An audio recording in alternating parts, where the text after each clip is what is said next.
Hello, everybody, and welcome to another edition of the Market Down podcast. We're not even 2 seconds in, and I lost James.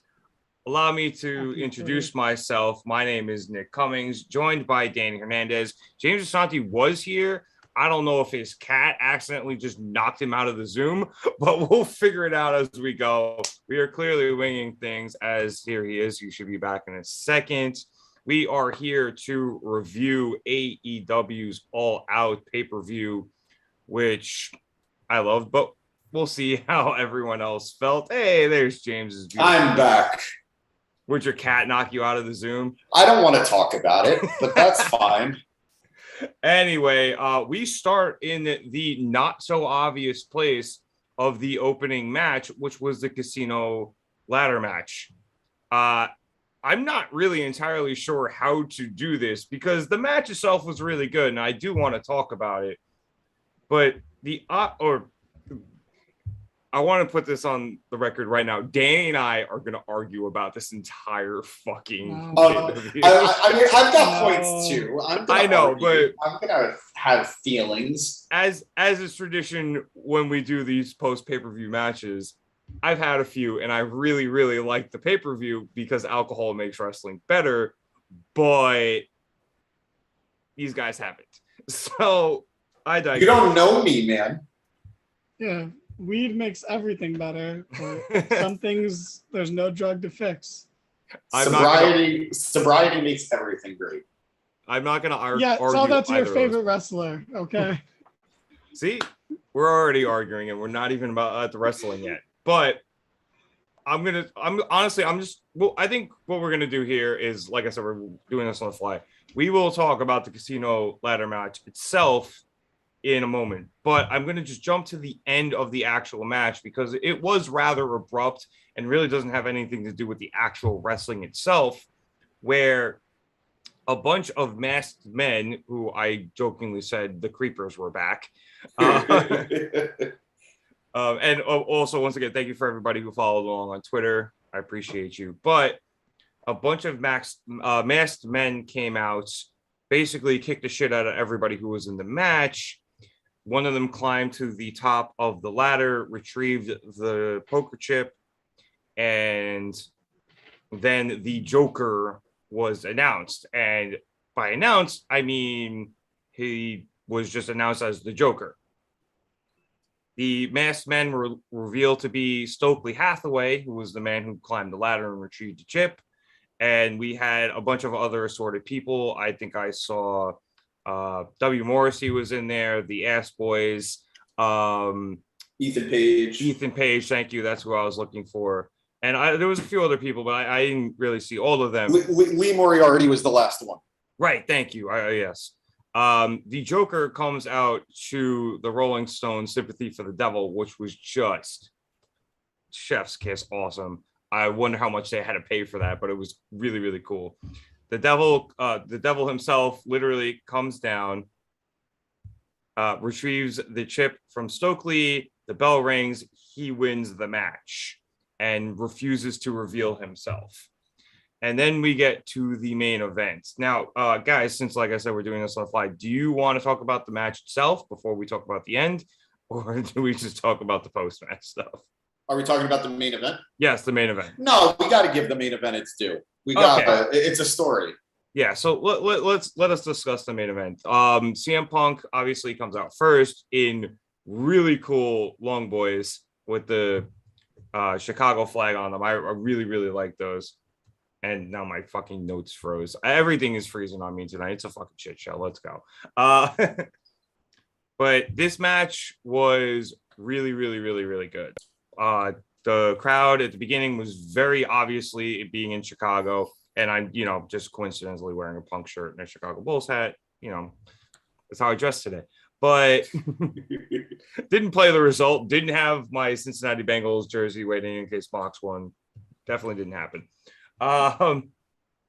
But this was very hard hitting. Punk was bleeding early. The crowd very clearly in Punk's corner, but Mox did start to win them over at a certain point. I mean, no, Dan, dude, like there was a very early in the match, there were Punks for Moxley and they got drowned out. So, But they were still there. Yes, they were there, but then, like I said, it became a little more split as the match went on because this match was just really, really, really good. Uh, it did end up finishing though with Punk hitting two GTSs to end it. A lot of blood from Punk. Just a really, really, really good match. Danny, I'll go to you first. What were your opinions of this? And I guess, what do you think of CM Punk winning the title back a week after he lost the unification match? Oof, that's a loaded question, my friend. I think it was really dumb that the squash match happened at all now, because besides the first minute of the match, didn't really play into it that much. You know, the injury angles, none of that needed the squash match to happen to play out the way they did in this match. The ankle being a problem didn't have to be like that. They could have had one angle on one of these weeks where Punk goes to hit a GTS, but his ankle gives out, and he could do all the same shit you did in this match, all of it. Squash match did not need to happen. The justification of making Mox's title reign legitimate is silly, and it's stupid, and it just makes Moxley seemed like a mark for himself, if that really was his idea, which I don't know for sure it was, but supposedly it was. So I would have never done that. I think that was kind of didn't help anything, and it's a waste of a victory for Punk, and it's a waste of a loss for Punk, and especially considering what happened after the match and what happened earlier in the ladder match. It would have been nice if MJF was the only person who had a victory over Punk at this point, and then would be the second person to beat Punk. I think that would have made this story, it would have made everything better. Nothing got enhanced by Punk losing. The squash is a great idea, and you could and should do that at some point. That just wasn't the point. Yeah. This match, though, fantastic. So many good spots. And Punk played into it. He hit, as much as I'm shit on the squash match, Punk hit the roundhouse kick that cost him the squash match. Announcers totally botched that one and did not play it up the way they should have. Excuse me. But also, if I remember correctly, too, he hit roundhouse kicks with planting off of both feet.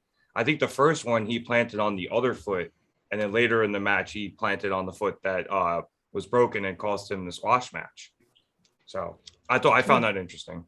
Yeah, and that is a nice touch. But like I said, you could do all this with just having the angle of him going for a GTS and just his ankle giving out. But are you saying like in like a brawl situation instead of it being an actual match? Yeah, exactly. Honestly, they could have even done the exact same thing in a brawl where he goes to plant the foot and it gives out on him and Moxley just absolutely fucks him up. You could have done that as well. You know, like literally the same exact way the match went, just not in a match. Yeah, exactly. But that means that, like I said, I actually thought the match was really good. Punk, of course, hit the GTS early. You got to do it. It just nice little callback. It just makes sense. Was cool. And to jump from the very beginning of the match to the very end, I love the way Moxley fell into Punk's shoulders. After the first GTS. That was beautiful. Love that shit. It just reminded me of the Sami Zayn Kevin Owens match that Owens just referenced on Raw a couple weeks ago, where Zayn hit the Luva kick and then caught Kevin Owens falling and put him back up.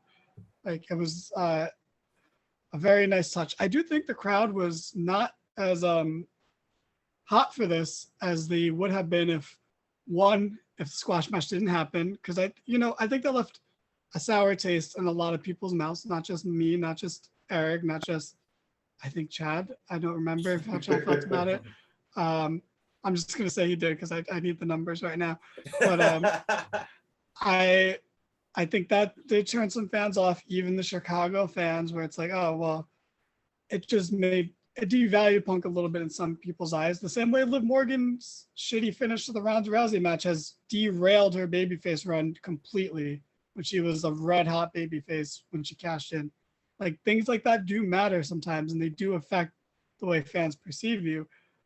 So like it's a combination of that and the fact that the show is too goddamn long. 15 matches is too much. We're not even going to talk about the pre-show on this. We didn't even discuss that ahead of time, but we're not talking about the fucking pre-show. Like there's no time for that. I'm gonna hand wave some of it, but you're right. Like it's too much. Ruby Soho got hurt, and that's the bummer. So that's the crazy thing is. The crazy thing is, I can't say this is that long a pay-per-view. It was what, 4 hours if you exclude the pre-show. Yeah, it was 8 to midnight more or less. That's not that bad. But the thing is, there was no room to breathe. Yeah, I disagree. Actually, they did nice little bits in between the matches where you see, like, from 2 days ago when you see the confrontations and the interviews, and that was all great.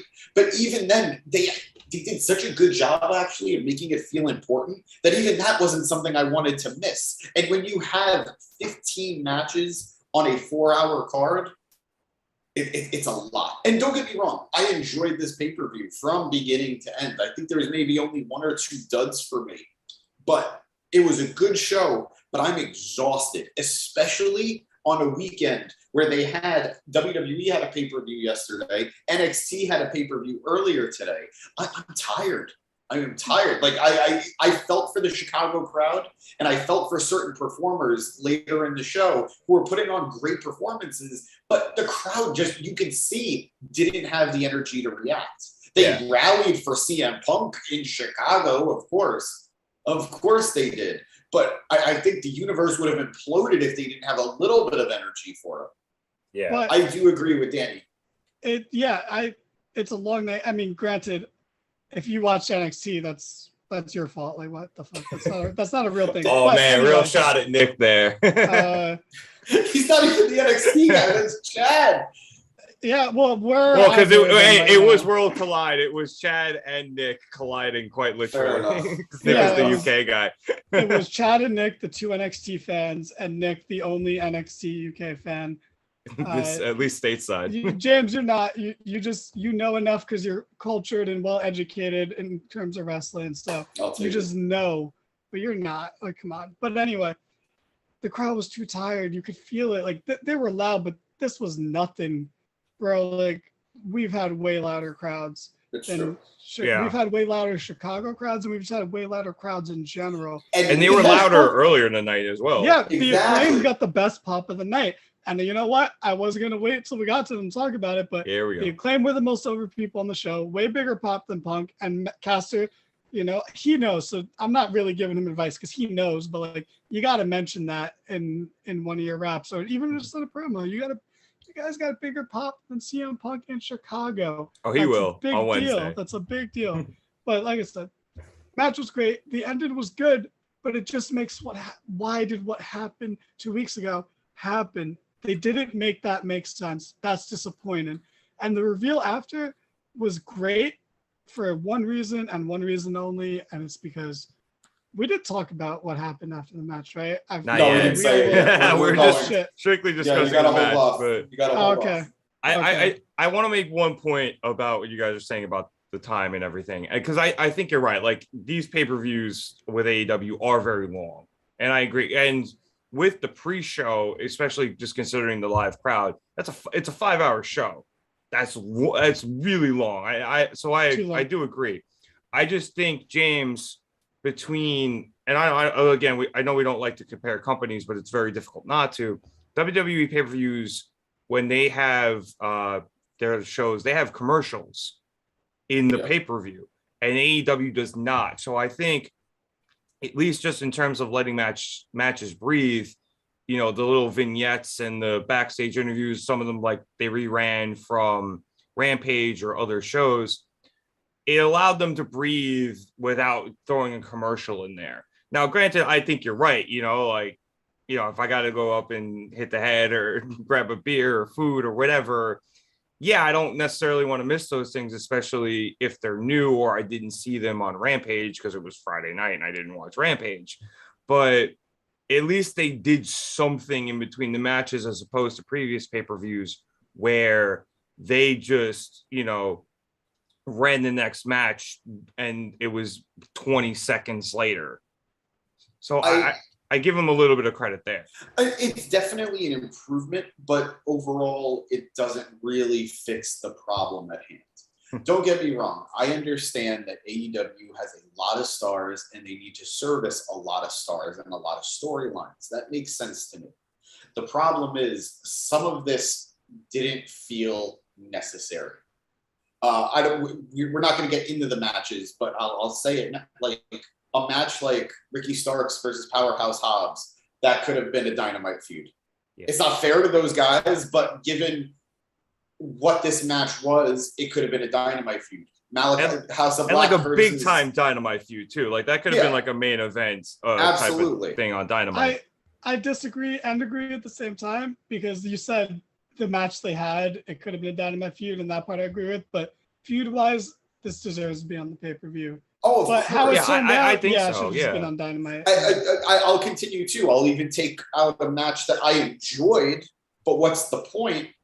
I really liked FTR and Wardlow versus the Machine Guns and Jay did Lethal. Not need to be on. That was a Rampage match. That's not even a Dynamite match. I agree. I love the match. I think it was good. I think the Machine Guns shined. I think FTR looked great. Wardlow and Jay Lethal were there. But I don't even feel bad. It's just the truth. Like they served their parts very well. None of that needed to be on the pay-per-view. And it wasn't even a quick match. It was a pretty decently timed match. It felt a little long.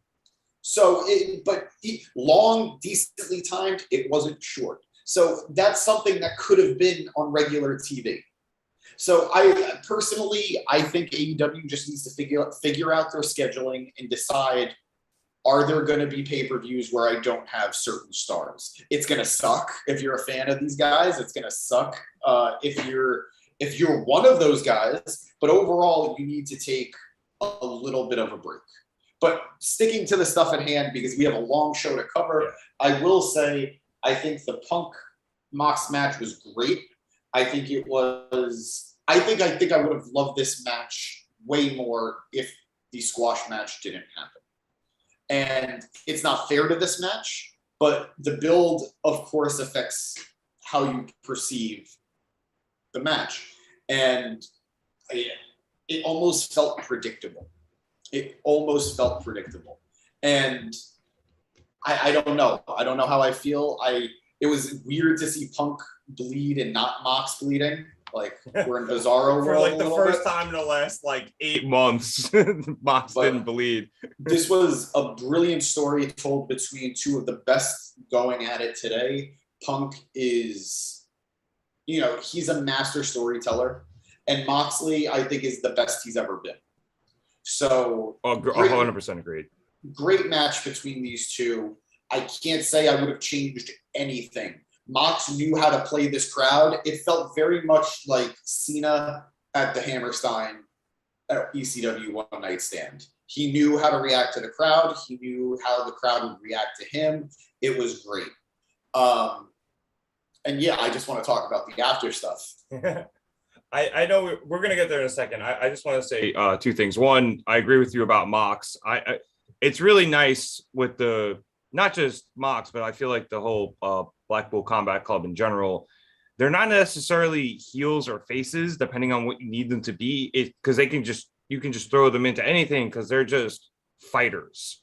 Yeah. They're not really necessarily heel or face. Now, granted, Mox was heel tonight. Brian was face. Claudio and Wheeler were, I guess they were face. But it's just it's just a situation because, their mantra is go and fuck shit up, win, leave.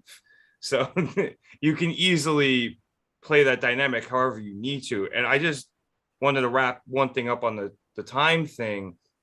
It feels to me like we are getting to a point where we want to get as many guys onto the pay-per-view and girls as possible. Just, I guess, for the pay-per-view. And it's kind of like how WrestleMania got for a little while there when it was like 6.5 hours long, including the pre-show, which was another hour and a half just to get people that paycheck. Because AEW only has 4 pay-per-views a year, not including Forbidden Door and stuff like that, it is kind of getting feeling like that, and it does make these shows a little bloated, for lack of a better phrase. But I agree. Fuck it. Let's get to what happened after this match, which was awesome. The lights go out and we start hearing Tony Khan and it's clearly a voicemail, and he's making an offer to somebody saying that this is the last offer he can give. It's the best offer he can give.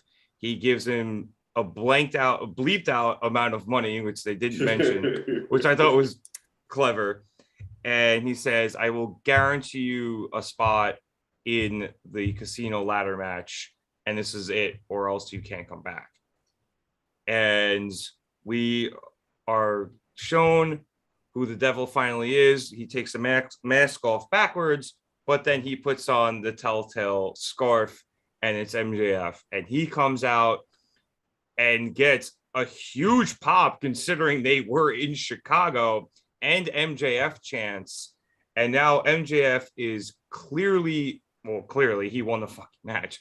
He is the number one contender to CM Punk's champion. This was awesome. I thought the way, I know the end of the casino ladder match might have rubbed people a little bit wrong, just the way it ended with everybody getting jumped and there was no, it was weird. But the way they introduced MJF back with the voicemail, with the Tron reveal, with the return, it was just really, really, really cool. And I guess I'll say before I go to you, James, this almost feels like it was the plan since MJF has left. I agree. Even before Punk got hurt, I think it just happened to be circumstance where Punk was back. They throw the title back on him, and MJF makes his return. I can't even begin to assume what the plan was. We also have to accept the reality that we will never know just how kayfabe and how legit the MJF storyline has been since he no-showed that appearance, since I believe that was a fan fest, right? Yeah, fan fest. Since the Wardlow match and everything that came after, from his promo on TV and these months away. Regardless, we know at some point this became the story. We know this became the kayfabe, and I'm happy that MJF's back. I know some people wanted to see MJF gone longer, but I think you risk smoldering out the hottest storyline in wrestling as it is now. I'm as thrilled as I am that he's back. I stand by the fact I think they kind of botched it a little bit. Ooh, I loved him coming back in the ladder match. It made sense, and I've been calling it for weeks too. The idea is Tony Khan is desperate to get MJF back, and the best way to do it is to promise MJF the world, or as much of the world as he can, and that's what that ladder match was. So I love that aspect of it. I love him wearing the devil mask. I love the callback to the Punk promo from Ring of Honor. Oh, so good. But by the time we saw his face, where he reveals it on the Titantron, as opposed to coming out, taking the mask off in front of everyone, it felt weird. And it feels like, I think it's more the execution than the concept that I'm having trouble with. And the crowd was cheering for MJF. He's the bad guy in the story. Punk is not the heel. Punk is the babyface. MJF is the heel. Quite literally the devil. Yeah, the crowd was cheering for him because, of course, MJF's awesome, and it's been a long time since we've seen him. This is a hype moment. And then he flips off the crowd. There's no payoff here. It doesn't feel like, oh my God, this is the moment. It's like, okay, the moment we saw that guy win the Joker Casino Battle Royale, win the Casino Battle Royale as the Joker, he was acting like MJF as he did it. He was about to take off the mask, and like his mannerisms were so clearly MJF. Yeah, the finger wag. Yeah, I think they could have handled this a little bit better. I'm happy this is the story because this feels right. It feels right that MJF is most likely going to win the title off Punk when this match happens. but what should have been gigantic feels just like a big moment. So it's just me, and I don't want to be nitpicky. I'm very excited with the direction. I just wish they had nailed the execution. Yeah. So I guess you're saying rather than him going on the Tron and putting the scarf on, you would have preferred him to just come out in the mask and then take it off. Yeah, absolutely. Yeah, I can agree with that. I really enjoyed the Tony Khan voicemail. I think that's why I'm. Oh, I so love that too. Yeah. I would have done voicemail, Punk promo, come out, take off the mask. Yeah, I agree. Now that you're saying it, I think you could have skipped the scarf thing. Or even better, no music too. Or even better, have his fucking goons that we saw earlier in the night beat up Punk. Have him standing over Punk and then take off the mask. Yeah. Oh, actually, wow. Now I really like that a lot better. Everything you say keeps selling me more and more on your idea more than what was actually done. Hey, one second, Rev. Gerard, we're just having fun here, man. We get it. You like WWE. We like WWE here too. I've been covering it nonstop this week. I can't remember the last time I slept. So this isn't AEW fanboyism. We're just talking about the fact that other than Vince McMahon's sex assault, the most talked about thing this year is MJF. So that's all. That I can't think of anything hotter. Can you? Not particularly. I mean, yeah, you're right. It's one of the hottest, if not the hottest storyline in wrestling. So, whatever company you prefer, I think you have to agree with that. But to move on, Danny, obviously this return was awesome despite some nitpicky things, even though James said he wasn't nitpicking.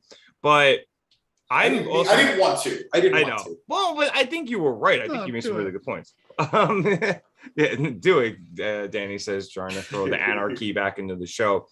I mean, I miss Gerard. He said he's leaving, so that's bye, Gerard. But, nice to meet you. No, I think we also are kind of just neglecting something here where I think we have a obvious relationship at minimum and perhaps an alliance with Stokely Hathaway and the group of people we saw at the beginning of the show. So, and I'm very curious to see how that plays out, as well as MJF versus CM Punk Part 3. I think we're on now. Oh man, you threw the wrong guy after bringing up Stokely. Right? I know you are very down on Stokely, but I will say before, Danny, I'm so sorry. Even it being Stokely was a giant clue that it was going to be MJF, because they've been buddies on the indies for years. The MJF character and the Stokely Hathaway character have a deep history. So it kind of just made, not more obvious, but if you're paying attention to the clues, it was always there. And even the guys in the group make a lot of sense for MJF. I think you just proved Gerard right there, because what the fuck are you talking about? I didn't know that. Stokely has tweeted out pictures with him and MJF before before MJF took his hiatus. Cool. See, Eric, talking about people I would never follow on Twitter. Like, what the hell? His Twitter is amazing. It is pretty good. It's better than anything he's done on TV. I'll give you that. Since he got to AEW. I'll take your word on that. I believe it. But anyway, yeah, I still don't care about. I think more of the botch in this comes with him being aligned with Stokely and the group of people who are all losers. It's all people who don't win ever at all. Cass has lost all of his matches in AEW. All one of them? Cass. All two of them. Okay. What was the other one? I don't know. He had one recently, did he not? And he lost it. No, he just debuted. Well, he tried to fight Wardlow and lost. But that was the only one. That was the only one. Then how did he come back on TV? Didn't he come back on TV recently? He came back this last Wednesday, interrupting the wingmen. Oh, so he didn't wrestle? No, he did not. Okay. I didn't see Dynamite. I was at a concert, so I thought it was DeGrom Day. No, that was me. DeGrom Day. Yeah, and that's why I was at a concert, because it was DeGrom Day. Well, I watched Dynamite before I watched All Out, so. But anyway, cool. So a guy who's a loser, though, ultimately, and the Ass Boys, who are perennial losers, and who else is he? Oh, Ethan Page. Fucking loser. Lee Moriarty. And Lee Moriarty, yeah. I can't even say if he's a winner or loser because who the fuck is that? Like, what the hell? But that's is that a ghost? Like, I don't understand. No, that's the thing is why Moriarty would recruit them. Them being aligned with MJF is, bro, he had winners in the Pinnacle besides Sean Spears. He had winners in that. Where was Spears, actually? Actually, you know what, though? Sean Spears is married to one of the Iconics, so he is winning. And congratulations to them as well. There we go. There we go. And kayfabe, though. I don't know if that baby exists in kayfabe or not, so until we find out, he's a loser. But I think that brings everything down. I thought the end of the ladder match was lame. It would be cooler if these people weren't losers, is the thing. The idea is cool. The presentation was pretty good. The people who were in it were all bad. It's in kayfabe. And some of them in real life, but in kayfabe mostly. Sorry, Big Cass has bad opinions. That's just, fair. He makes bad life choices. But anyway, he's turning his life around, so give him a chance. Yeah, there you go. Ultimately, bunch of losers, aligning with MJF, who was the hottest thing in wrestling, according to some, like James. But, it's just lame. The sympathy for the devil was a nice touch, but it still looked lame. I guess I don't know, chat. They looked like, it was like Darth Vader and fucking, like, the stormtroopers, because they're all a bunch of jobbers. So the stormtroopers thing is more applicable than MJF being Vader. But does that make Stokely Governor Tarkin? I don't know. I don't. It does not. It does not. It does not. It does not. I'm making these references based on my loose knowledge of hearing about Star Wars through other media. So, I don't know how well it holds up. It's just, like, I don't think that it needed to be dragged out any longer.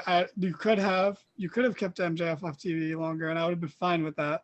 Bringing it back here, I'm fine with too. It's just, I don't know. But I did love, I want to be positive. I absolutely loved that he got the crowd to cheer for him like a hero returning. It was beautiful. He got Chicago to cheer for him, and fucking CM Punk can never get Long Island to cheer for him. Not that you want Long Island to cheer for you, but still, that's something that made it feel like a big deal. I loved the voicemail too. That was a nice touch. I loved the way it was cut with the footage of CM Punk. I loved all of that. I thought the mask was stupid. Also, we didn't have to do the mask if you're going to reveal the same night. Like, that's just pointless. I was not expecting it to come at the end of the night. I was expecting it to come like 3 weeks later. Yeah. Like, which could have been cool if Punk being like, I still don't know who won the ladder match. Like, what's going on with that? There was a story to be told there, but I get it. You want to ride the hype. You want to correct the sinking ship over here, But it was cool. It was fun. It was the only I'll try to explain myself better throughout the show, but it was one of the only times of what felt like a win for AEW and the locker room. And I'll elaborate more as we go on through the show, but like this felt important for kayfabe and non-kayfabe reasons. Yeah, I would agree with that. MJF being back and hopefully reintegrating himself into the locker room and the show itself, and hopefully with Tony Khan, whether or not that was kayfabe or not, it seems like a good thing. And I think that's one of the things that Tony has stressed over the last week or so of promotion for the show, doing the news hits and media hits and whatever, is that the roster is finally back at full strength. And he was really trying to play it as, all the guys who have been hurt are finally back, but he was the very subtle undertext of, MJF's coming back too, and they were finally able to reveal him. And I'm excited. Obviously, I'm excited to see where this goes. We'll see what happens, with the stormtroopers, as you called them. I do wonder, like, if the plot there is perhaps these are also all people who felt held down by either management or their very jacked dad or or whoever it was, and that's how Stokely was able to recruit them. Or who knows? Maybe MJF just paid them a bunch. He's done that before. It's happened. It can happen again. That only works for Ethan Page because that's he's the one character. But like, Cass just got there technically, sort of, and the Ass Boys should be grateful to have jobs. Like they're a top 5 tag team. They are. Yeah. So what do they have to complain about? They're a top 5 tag team. They win a lot of matches, just not on TV. Well, that's why I said, being held down by their very jacked dad. I mean, he can hold a lot of people down. To be fair, steroids are a wonderful thing for one guy in particular. Don't besmirch daddy ass like that. Takes them, and it's fine that he takes them. He doesn't need to prove anything. I don't know. James, really quick before we move on, because we have spent a lot of time on this match. Do you know W. Morrissey's like contract situation? Wasn't he in Impact? He left Impact around a month ago, 2 months ago. He's been doing nothing since. And I think there were rumors of maybe him heading back to WWE under Triple H's leadership. But I think this is going to be a much better fit for him because I think they would have just reverted him to Big Cass, and his time as W. Morrissey has really changed his character, and I think for the better. So I'm assuming, he's an AEW guy now. I assume he's under contract, but this is not a sharing with Impact. Okay. Yeah. And I think obviously, as we brought up the Motor City Machine Guns earlier, I think we're going to see a bit more of a talent exchange again with Impact, which I very much enjoy. So that's awesome. And we'll see what happens with him. Obviously, in kayfabe, he has a previous relationship with MJF. Yep. So it makes sense for him to be in this stable. Should it be a stable? I imagine we'll find out more about that on Wednesday.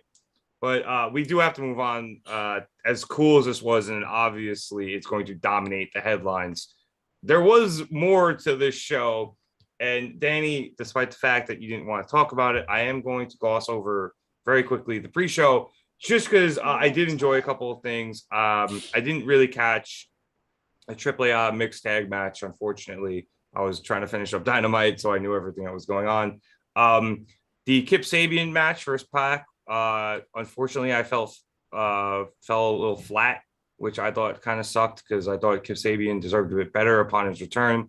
I am very intrigued by the idea that he is talking to a cardboard box, so that could be kind of cool. Shout out Action Bronson kicking the ass of the Jericho Appreciation Society in 2.0. Getting hooks back, and Eddie Kingston versus Ishii was awesome. It felt like they took a personal insult after watching Gunther versus Sheamus, and they're like, no, we're gonna be the more physical guys.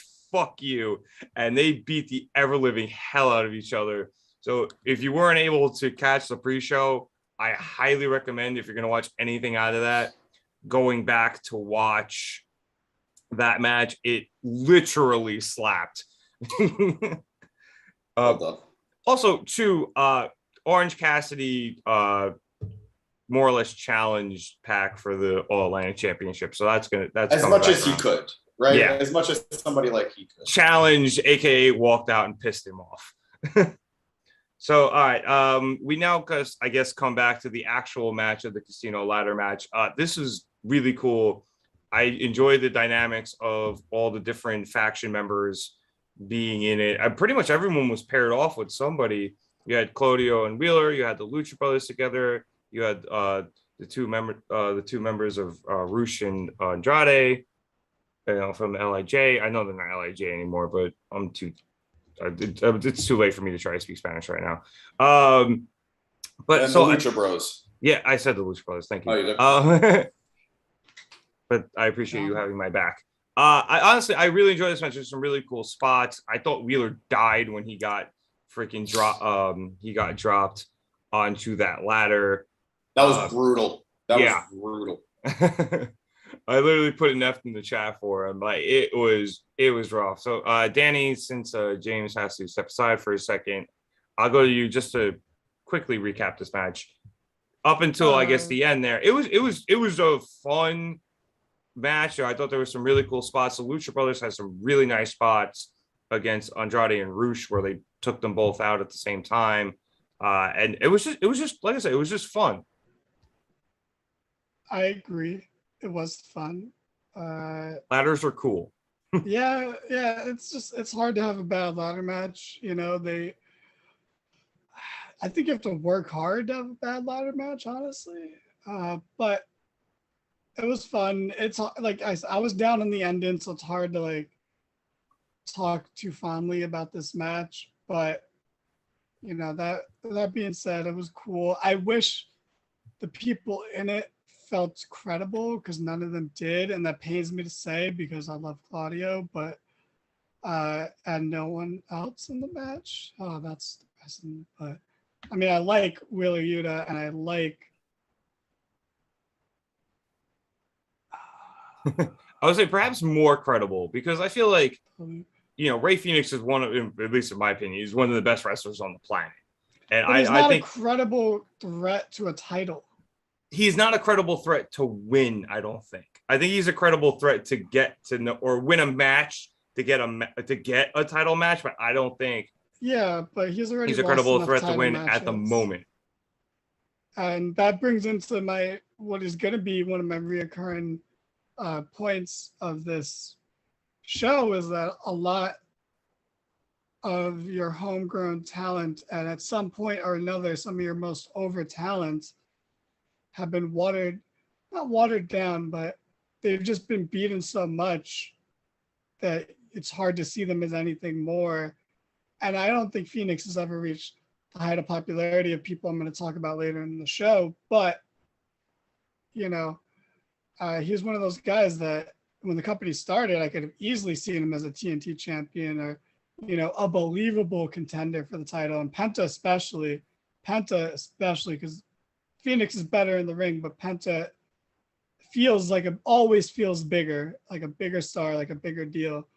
Yeah. But neither of them feel even, as much as he does it is incredibly over. Yeah, it's annoying as fuck, but it is over. But very, very big spams taunts and 2K vibes. Yeah. But they're both they've fallen so far from grace due to no fault of their own, besides maybe them not wanting to whatever that reason of not wanting to live full-time in America, whatever reason they didn't get the titles sooner, whatever that reason was about them not wanting to move or not wanting to stop wrestling in America. I forgot what the exact reason was. I believe it was James has mentioned this before. I believe it was they've been fucked over a lot with contracts when they sign long-term, Lucha Underground being one of those times. So they were very hesitant to sign a long-term contract with AEW in the beginning. But I think since then they've realized that they're not going to get as screwed over as they have been in the past and have re-signed to a longer-term deal, at least to the point where they were given the titles at one point. So, gotcha. Yeah, that makes a lot of sense. But yeah, they don't feel like them winning would have been like when Scorpio Sky won the Sonic Ring match, ladder match. But that's the only thing is like it was hard to get into because no one felt like credible. They didn't feel like credible challengers, let alone potential champions. But that being said, I really don't have much more to say about this. I was just filling for time because James is back. But now that he's back, I feel like we should just move on. Yeah, that's honestly fair. The one spot I remember about the ladder match was when Claudio pushed over the two ladders, and that felt friggin' insane. I was about to say those ladders for about the first 10 minutes of that match were not cooperating at all. They were just going against everything they wanted to do, whether or not Claudio just not getting the light leverage because the way they were angled, or like them just falling when Dante Martin came out and just getting in the fucking way. Like they were just completely off the rails, the ladders were. And it kind of, I don't want to say ruined the match. I thought the guys did a great job of working around it, but it was just so funny that these stupid ladders wouldn't do what they needed them to do. It's like JR says every time, and when you have Steel go against Flesh, Steel's going to win every time. And that's what happened here. The Steel did not comply with the Flesh, and it was brutal. Or the Mind either, because they just had a mind of their own. All right, let's move on, since I think we're pretty much done with that ladder match, to the finals of the AEW Trios Championship match, which was the Elite versus the Dark Order and Hangman Adam Page. This was one of the matches of the night, if not the match of the night, depending on your opinion. There was a lot of emotion in this match. Hangman was very, very emotional for not to too many babies, but he refused to allow the Beaver Boys to work over Matt Jackson's back, also death taxes, and Matt Jackson selling his lower back. It's been like 6 years. Yeah, it's just never going to heal properly at this point. He was also getting upset at them working over Kenny's shoulder. Kenny, by the way, is back. Oh God, he's back. It was so exciting to see that man just be full on Kenny mode. Like, I know Roman likes to do God mode. I know that's his thing. This felt like God mode for Kenny. It really did. This was 6-7 star Kenny Omega against Okada levels of back, at least for Absolutely. Me. No, I completely agree. There were so many times in this match where I genuinely thought the Dark Order won it. Silver, I think, had at least 3 of them by himself. There was so many good spots. It did end with Hangman. Also, shout out Nick Jackson hitting a really nice buckshot lariat right before this. But Hangman, he's so underappreciated when it comes to athleticism. He really is. Honestly, I think one of the best underrated matches in AEW was him versus Rey Fenix singles match. It was very good. But it ended with Hangman accidentally hitting Silver with a buckshot lariat, and then Kenny, who pretty much didn't even realize he was getting the win, pinning Silver, and they are now the inaugural AEW Trio champion. So, James, I will go to you first since you're now returned. I think you and I both agreed this was in a very emotional match, not only for the men involved, but for us. Absolutely. I'm in a glass case of emotion was, I think, the best way I could describe it. I absolutely love this. I jumped, like I said, like 6 times during it, thinking it was over. I really, really hope Hangman could still be friends with the Dark Order after this loss. I loved everything about this. One, as a Kenny Omega fan, I said it the other day. I just always want Kenny to have gold. I always want Kenny to win the big thing, and this was amazing. I'm so glad to see Kenny back after what was close to 300 days of him not being around. So that was awesome. The story they told was incredible. I have been imagining that we were going to get Dark Order versus the Elite in the finals from the get-go, but I had just assumed that Hangman was going to be on the side. I didn't know he was going to be wrestling in this match. Yeah, me too, man. And then I got chills when it came down, when it was Kenny versus Hangman in the ring. Like, the first time we're seeing these two interact since the title match almost a year ago at this point. And it was just incredible. All 6 men delivered. The Beaver Boys always deliver when they're given the opportunity. Most underrated tag team in AEW for me. Totally agree. The Bucks, when they're on, they're on. I actually really didn't like commentary saying that the Bucks needed Kenny to win this. One, it's a trios tournament. You need a third. Second of all, it undersold just how good the Bucks were in this match, everything that they delivered. And I just loved so many of the story callbacks.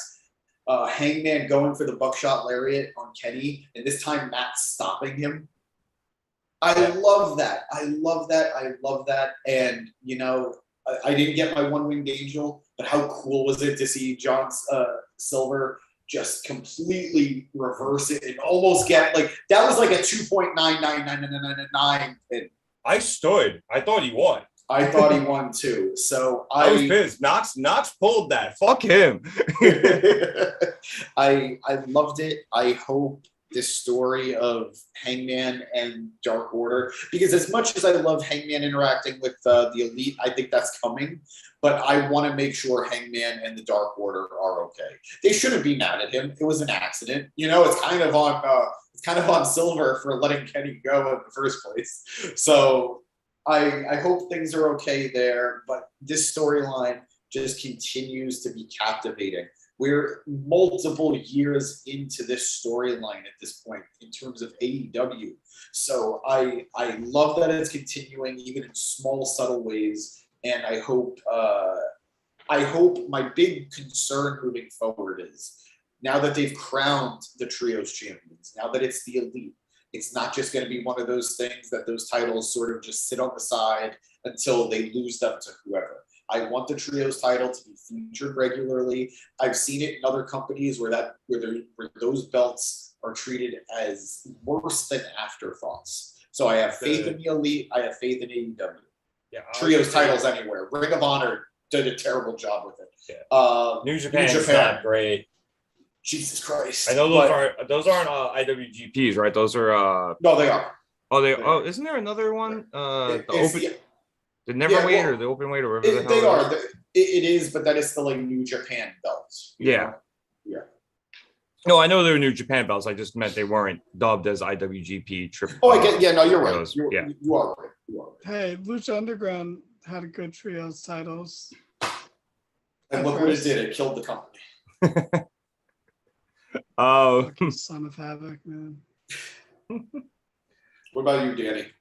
Well, before I go to Danny really quick, James, I just want to say, well, I think one of the callbacks that I really liked was Kenny collapsing as opposed to Hangman collapsing. Yes, absolutely. Absolutely. Kenny Omega is, in my opinion, one of the most brilliant wrestling minds there is today.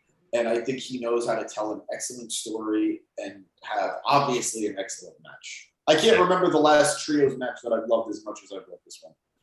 And not to mention, he's got Don Callis with him, who's also a great mind. Sure. Kidding. No, I really, really obviously love this match. I think that Kenny being back, at least for me, I hope his influence returns to the booking again. Because I feel we've talked about this before. I felt like when he left to go, get healthy and get his surgeries and everything, that his fingerprints weren't on the show anymore, and it changed a bit. And I don't want to say for the worse, but there was definitely a vibe while he was there that wasn't there anymore. And I'm hoping now that he's back, that vibe returns, because I feel his influence was greatly missed and will help the show for the better. Not according to CM Punk in the post-match scrum. But yeah, we'll talk about that later. Yeah, we're definitely going to have to get to that, which I think actually goes along with Danny's thread throughout the show tonight, where he was talking about the locker room. So we'll get there in a second. And I guess actually, Danny, I can throw it to you with this. As Kenny walked out, he went to the camera, try to top that boys or something to that notion. So I thought that was a very interesting thing to do in his first pay-per-view match back. Yeah, especially because it was topped pretty quickly afterwards, but we'll get there. But all right, so to recap, you guys love this because you're just a bunch of AEW fanboys, and once again, Gerard has been 2 for 2 so far. But Gerard has not been wrong, and I'm a little disappointed that he's gone now, at least according to Danny. I mean, he said bye. Yep. I'm pretty sure he's gone. He stopped commenting. See, if you just stick around, if you troll us, you'll just become part of the podcast lore, because I will have fun with it. But yep. That being said, just 3 white guys trolling people as they come into the comments. Yes, just 3 white guys. And now, for my opinion, Daniel Hernandez's opinion on this match. it was a good match. I'm not going to pretend it wasn't, but it does tie into, like you alluded to, just my thread for this night of not, it's a mix of things. I would say it's a mix of maybe not giving it to the team that should have won, but I think it's the most debatable in this match's case. But if backstage morale is at an all-time low, shout out to the Pop Punk band, but if backstage morale is at an all-time low, and I look at this card and it's just full of ex-WWE guys and EVPs winning matches,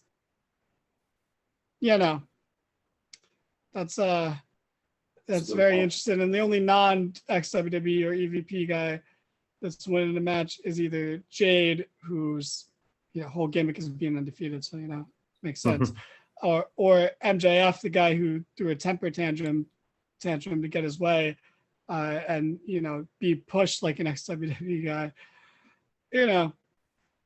Maybe not the best look. I don't know. Don't forget Powerhouse Hobbs won a match. That's true, but according to James, that match shouldn't have even been on the card, and since then I have forgotten that it was on the card, so maybe he's not wrong. It was quick. But there's no ex-WWE guy or EVP in the match, so they were kind of screwed in that. They booked themselves into a corner, I guess, there. Oh no, who do we pick? Yeah, there's no obvious person. But I don't know. Part of me wanted Dark Order and Hangman to win, but I also didn't want them to be in this match. So I felt weird about it because I get it, because I think it's the easiest comeback to when people like Gerard criticize AEW for that they don't do storytelling, and it's like, this obviously do. And the easiest thing to point out is Hangman and the Elite, but you're also Witcher. There's I just want, so I don't want to downplay that, because I think that I do think that they did nail it, and like you guys pointed out, all the nice moments, all the subtle callbacks, just not so subtle callbacks, which is both sides of that coin, were good. I just wasn't into this tournament. I'm over tournaments in AEW. I'm over championships in AEW at this point. And I'm over Hangman and the Dark Order, who aren't they're not a thing anymore. They stopped being a thing for 8 months, and now all of a sudden they're a thing again. I'd rather have anyone else been in the finals. Orange Cassidy and the Best Friends, another prime example of people who have been there from day one and haven't gotten shit despite being over. Orange Cassidy was the most over person in the company for a long, long time. And what do? You beat him over and over and over again, where he's still over, but it's like a lot of the magic is gone because you just don't want to ever give him the big win. And there are other guys too where it applies, and I'll wait until later again because it's going to come back up. But technically speaking, match was amazing, perfect. Silver and Reynolds are fantastic. They're, again, two guys who, Silver was the most over person in the company at one point. He's gotten nothing for it, because wrestling bookers have the mentality where you can just, someone's over, they don't need to win because they're over. You can just beat them now, and then that'll get the other person over. And then they don't realize that you can't always do that because it diminishes the over person and they fizzle out. AEW needs to learn to strike while the iron's hot. And that's an important note that we'll get back to later again. But again, this match was great. I don't think you guys are wrong at all. I'm not as invested as you guys are, but that's fine. That doesn't mean this match wasn't good. I feel differently about everything surrounding it more so than the match itself. And that's fair. Yeah, I was gonna say, I literally took the words out of my mouth, James. I think that's very fair. To be fair, I think that the Elite and Hangman are obviously at their best storytelling wise in the ring when they face each other. Obviously, this has been where are we at, James? 8-10 years in the making of a storyline. I wouldn't go that far. It definitely was 10 years in Japan, but yeah. I'd say like 6 years, 7 years. Yeah, it's been a really long time in the making, and we've said this before, and we'll say it again. The Bucks and Kenny think very highly of Hangman, and they want him to be, at that level that they are, because they've been doing this a bit longer and they're at a very, very high level in the business. I'm just trying to think. Like, I do kind of agree with you, Danny. Like, the match itself was great, but you're not wrong in saying that the EVPs winning the inaugural titles. It I don't want to say it feels dirty. I think we're far enough away from the point where these guys haven't been EVPs anymore for a long time now. They are still EVPs, but they don't have really too much. They don't have too much power. They don't have the same responsibilities they once did. Yeah, it's just timing wise, because honestly, because they did the fair thing, and the Bucks weren't the first tag champs. Kenny wasn't the first world champ.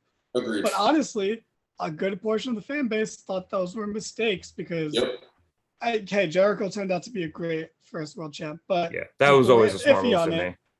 But SCU being the first tag champs, I think we can say in hindsight was kind of pointless. At the time, I got the decision, but now in hindsight, that was even then, I think the Bucks could have still lost, but you just give it to the Lucha Bros back then, because that's when they were at their hottest. Because again, this company is not striking while people are at their hottest or most over.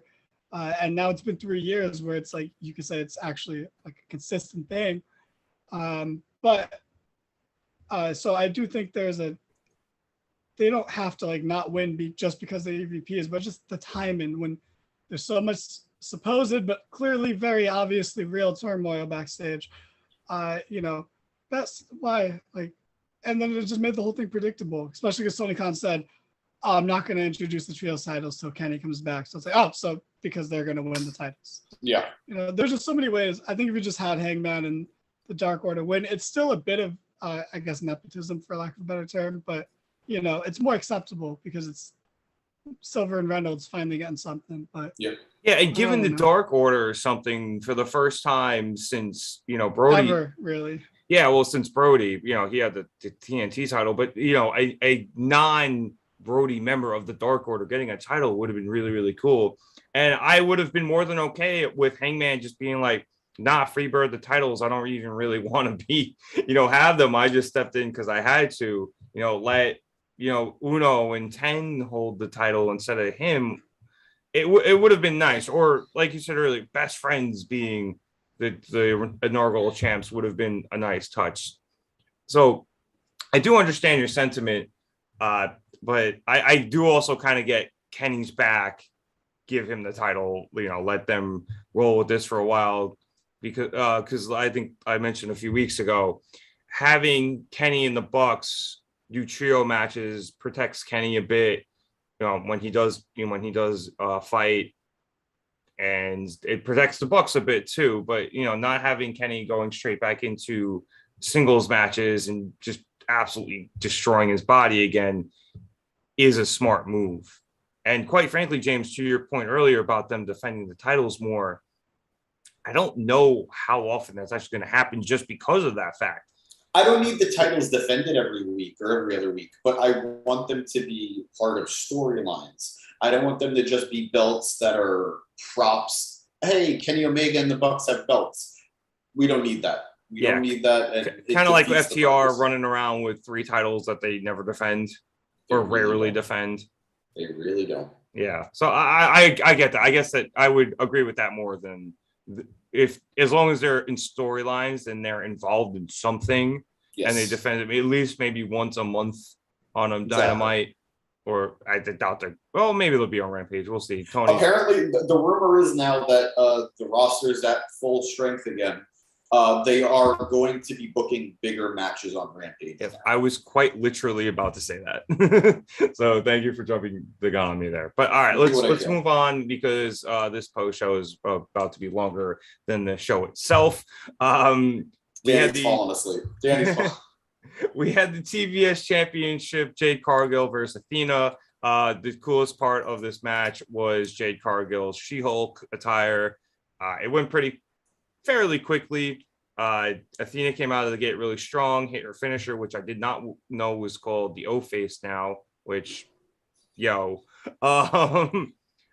but Jade was able to come back with the help of the baddies and go to 37-0. There was just a clear lack of chemistry in this match. I thought it was a little janky.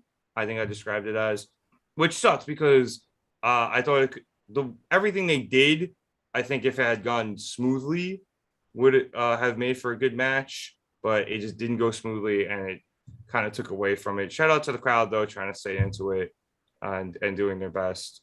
But I mean, unless you guys have anything else to say off of that. Nope. I don't know who beats Jade at this point. I don't think there's anybody. There's Statlander 8 months from now. Which, you know what? That streak is just going to keep getting longer and longer. That's maybe a good thing. Yeah. I mean, you know, we keep saying the roster's at quote unquote full strength, but the men's side is, the women's side is not. They have some serious injuries to Statlander. Obviously, Thunder Rosa's out. Who's Statlander? Layla Hirsch, like she's out too. You know, and they were building her there for a while. There's a lot of women on that side out, and it is diminishing that division, which quite frankly hasn't done much in general. So it sucks that they're being hurt even more. After this, we had Wardlow and FTR versus Jay Lethal and Motor City Machine Guns. This was good. It was a little long. I think I mentioned earlier, James, you said this felt like something that could have been the main event of a Dynamite and would have been really cool. I guess maybe they're just trying to play nice with Impact, and that's why this was on the pay-per-view. I mean, look, it was good. It was cool seeing Motor City Machine Guns. If I may just jump in, if it was the Machine Guns and FTR, every time those two teams were interacting, I think were the highlights of the match. And I think that they just kept, like, they were always a fraction of the way, just about to hit that high gear that would have made it feel like an incredible match. And if I'm in the crowd, I want to see, like, that's an amazing match to be there for. But there was just so much more going on. It was so clearly more about Wardlow. It was so much Dax's daughter, you know? So there was so much going on, and I don't think anybody truly benefited from it. And nothing changes moving forward, you know? Like, this means nothing in the grand scheme of things. Yeah, agreed. I mean, I would say about Wardlow, like every time he came in, he looked like an absolute beast, and it was kind of cool. But of course, the tag team chemistry between the two teams was amazing. Absolutely, and I hope we actually get that match straight up in the future. But other than that, yeah, it did get a little odd at times, but I think the best two parts of this match came at the end when there was about to be a beatdown on Wardlow and Samoa Joe came out. It was just really cool seeing Joe again. And then Dax's daughter coming out and breaking the pencil. Which is an absolutely devastating maneuver. Only thing worse is having water thrown up. Yeah. I will say this though, because I'm actually running my notes off of the Bleacher Report rundown, and shouts to them. I did not know that spitting on somebody in Illinois is a crime.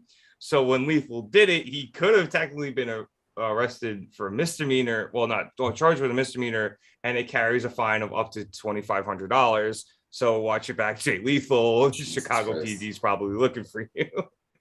Jesus Christ. Next we come to actually, Dan, did you have anything on this match before I could move on? I am trying to just roll. Yeah, I disagree with what James said. I don't think this would have been a good main event for Dynamite. I think this would have been a terrible main event for Dynamite. Rampage? A perfect Rampage main event. Yes, hey, exactly. Right. That's all. Okay. Like I said, I think this feels a lot like them just trying to play nice with Impact. And hopefully I enjoyed the talent exchange when they did it, like when Kenny had the Impact titles, and and then Christian was holding one for a while, and the Good Brothers were around, and it fell, I don't want to say fell through, but it receded there for a while. So between them having the talent exchange with Impact and New Japan, I'm enjoying it. I really like seeing that. Hey, maybe we get another All In. or something like that. That's cool, but I think the lesson we clearly learned is that you can treat Impact like shit and they'll still come back. So like they don't have to. I mean, we've known that though. We've known that though for a very long time. Yeah. Yeah. All right, let's move on. We had Ricky Starks versus Powerhouse Hobbs. This match was really short, which was weird. The only thing I actually really enjoyed about it was the end. I just really liked Ricky going for the Roman-esque super spear and then getting caught and absolutely destroyed by a spine buster. But other than that, this match fell really, really short for me, pun slightly intended. It wasn't long enough, Danny. And I want more out of the story because I think Starks is obviously really over, and Hobbs winning here. The plan is get him the win to help him, get over and look more like a beast. But it just didn't work, especially where I feel like they really need to be pushing Starks here. Yep, it's another case of someone getting incredibly fucking over and you beat them because they're over and you're like, oh, well, they're over. So, we'll get the other guy over. But I don't think it's going to work because I like Hobbs a lot. But he's never going to be as over as Ricky Starks. And bringing Ricky Starks down doesn't help anyone. Also, the Spinebuster is not a finisher, and I do not accept it as a finisher. I will never accept it as a finisher. Disagree. Arn Anderson used it as a finisher. Hobbs is also big enough to the point where I feel like if that dude spine busted me, my back would snap in half. So okay, I can kind of buy it. I also have it's never been a finisher. So. It's not a finisher anymore. If someone wins a match with a super kick, I don't buy it anymore, and I think it makes the person they beat look weak. Like it's spine buster is not that. It's a great two count move. It is a great 2 count move. I love the spine buster. It's one of the best things about Triple H's career. One of the only good things I'll say about Triple H's career. But, it's not a finisher. I think this made Ricky look stupid. It made him look like a jabroni. I think he's already lost too much recently. So Hobbs beating him doesn't make Hobbs look that much better. And it makes Ricky look way, way worse. And he just turned. Hobbs has been a heel. He just turned on a heel. Ricky just turned babyface. Beating him here is bad. It's bad. And his best friend already left AEW for WWE, and now, what reason does he have to stay? But, it's just bad ending, not a good match, very deflated for what was a hot angle and a hot feud. I agree. I think you've been making this point all night, and I 100% have to agree with it. AEW has not done the best job at capitalizing on guys who are really hot with the crowd right now. Yeah. And they do sometimes. They really do. And quite honestly, a lot of the times that they are able to capitalize are when storylines are culminating and it's worked really well, i.e. Hangman winning the title.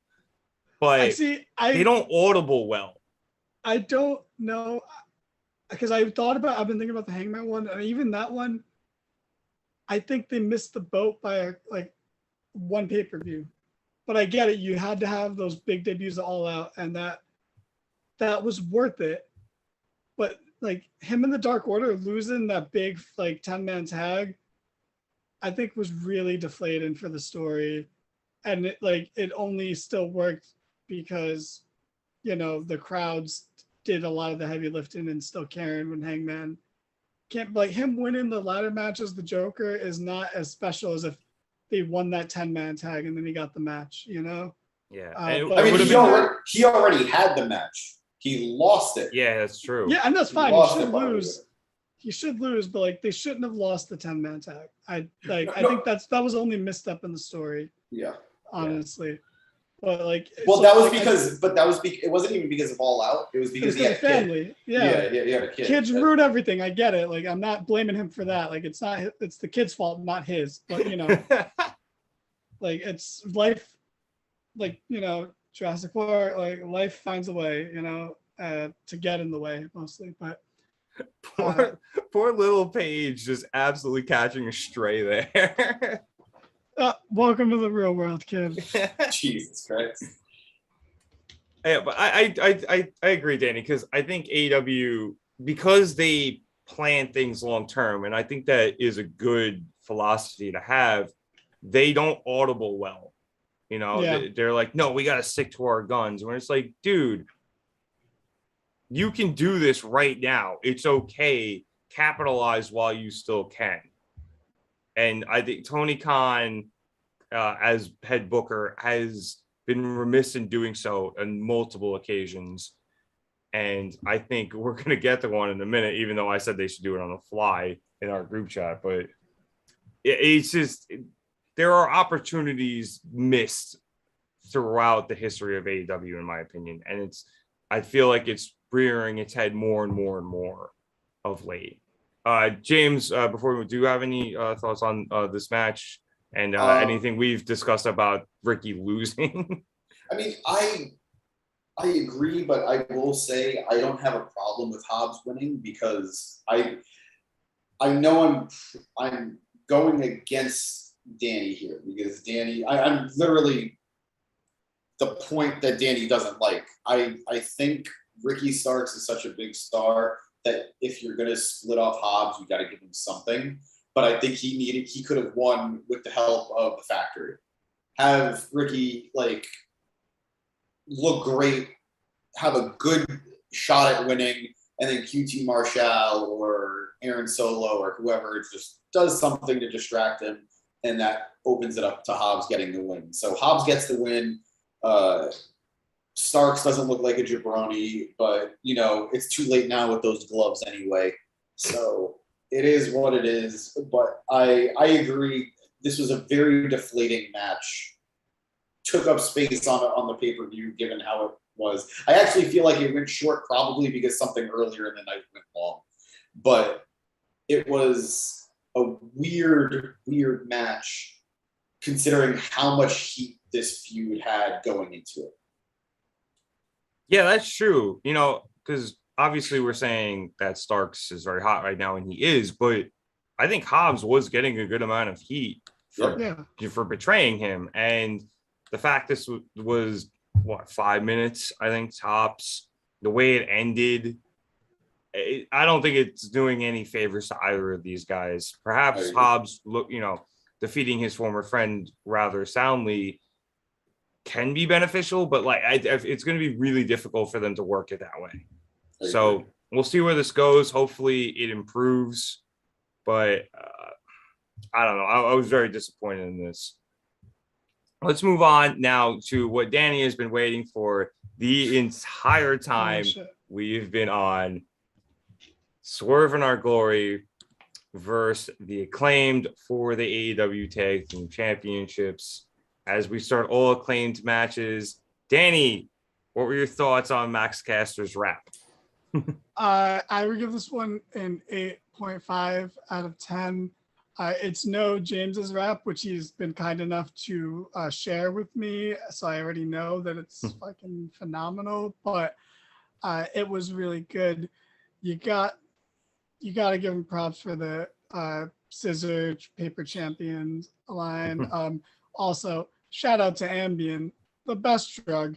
I have sleeping problems, so I actually am very big supporter of Ambien. But gotta talk to your doctor, children.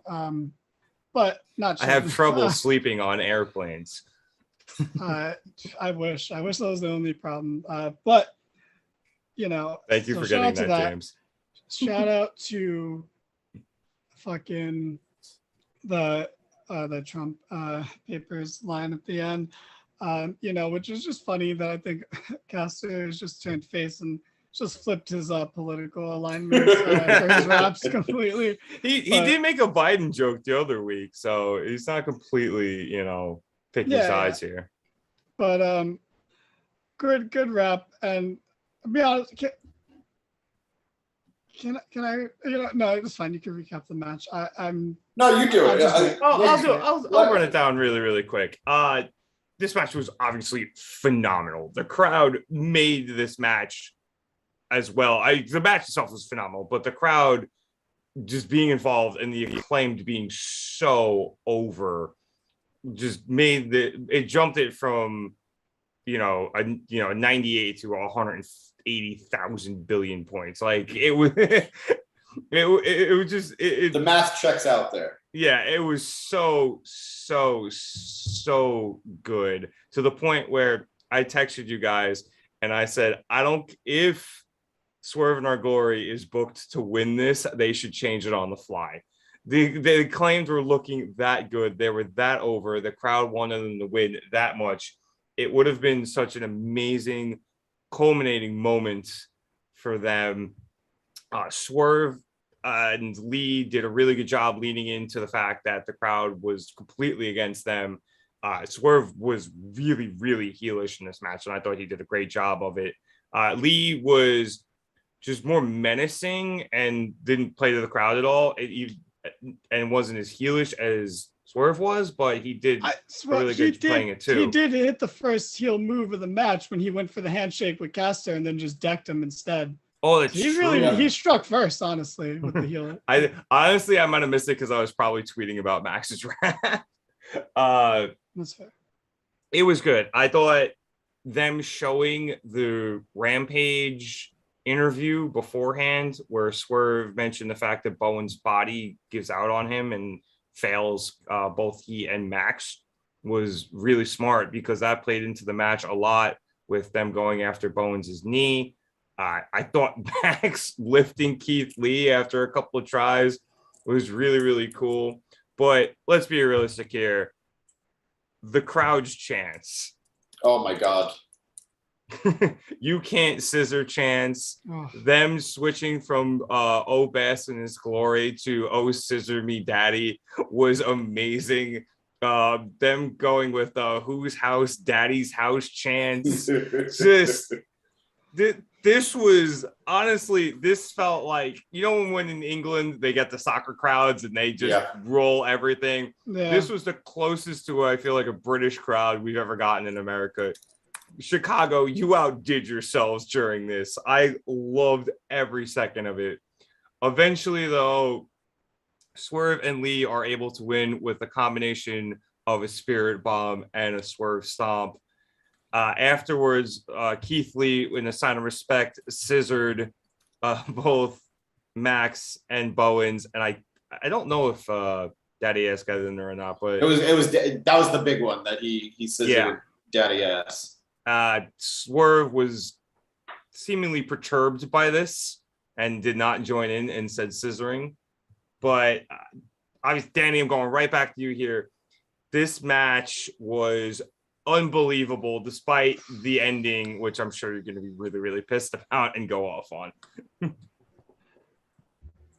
Look, I'm feeling a lot of emotions right now. This was Danny's glass case of emotion. It really was. It really was. So I'm going to paint a quick picture for you guys. The first hour of the show, pretty much, I was at my sister's house. She had like a little, she barbecued for the family. I was over there. We were watching a movie. We watched Jurassic World Dominion, whatever it's called. Don't spoil it. I haven't watched it yet. Well, fine, I'll try. But you just cut him out like that. That was his whole thing. He was building to it.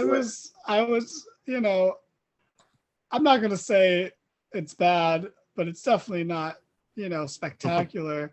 But wasn't expecting anything more. I just want to watch dinosaurs and Jeff Goldblum. Well, for me, it was Sam Neill, whatever, Alan Grant, Dr. Alan Grant. Like, that was my like, oh shit, like I'm seeing this just for that alone. It was I thought you would have been a Goldblum guy from that movie. All right. No, that's so color me surprised. No, I'd love me some. I mean, don't get me wrong, Goldblum's great too, but I love me some Dr. Alan Grant. But so I was enjoying it, but I put on the show, but I was half watching the movie, half watching the pay-per-view on my phone. So like my opinions aren't as strong in the first hour of the show. But I got home, and this is pretty much the first match that I got to watch fully without interrupting. That even being said, I'm not gonna lie to you, I was on the treadmill. I was I was trying. Yeah, to get us pumping a bit, but I had to work off the barbecue. But so I was on the treadmill. But I'm watching this like, cause I'm not going like I'm not running like sprinting or anything. So I'm watching it, and I'm just so excited. I hear the pop, the Acclaim got. I am biased. I'm incredibly biased. I am a huge mark for the Acclaimed, but everybody loves the Acclaim. I think it was the biggest pop of the night. Like, I think they were the most over people on the show. They were more over than CM Punk, and I don't think anyone else comes close to CM Punk in Chicago. And the Acclaim were more over than him. Granted, the crowd was exhausted by the time Punk came out. So I was about to say, there is that small little qualifier, but you're not wrong. But, so I was enamored from the start. And, I knew going into this, the Acclaim weren't winning. Like, I'm not delusional. I just love the Acclaimed and want them to win. But, like, this was a thrown together feud at the last minute. So I wasn't, but hearing that pop, and like you said, it just got me into it. It just made me believe, or it made me want to believe. So then I believed. And some of the near falls, and you know what? I wanted to bring this up earlier as another running thing for the show. The near falls were spectacular. Yes, show. There were so many near falls where the ref's hands was right there over the mat. And like you said, they kind of froze a little bit because it was that close. Fantastic near falls throughout the whole show. Knox pulled that. Fuck him on the one-winged angel. Knox pulled that because we all know the Bucks pay him off.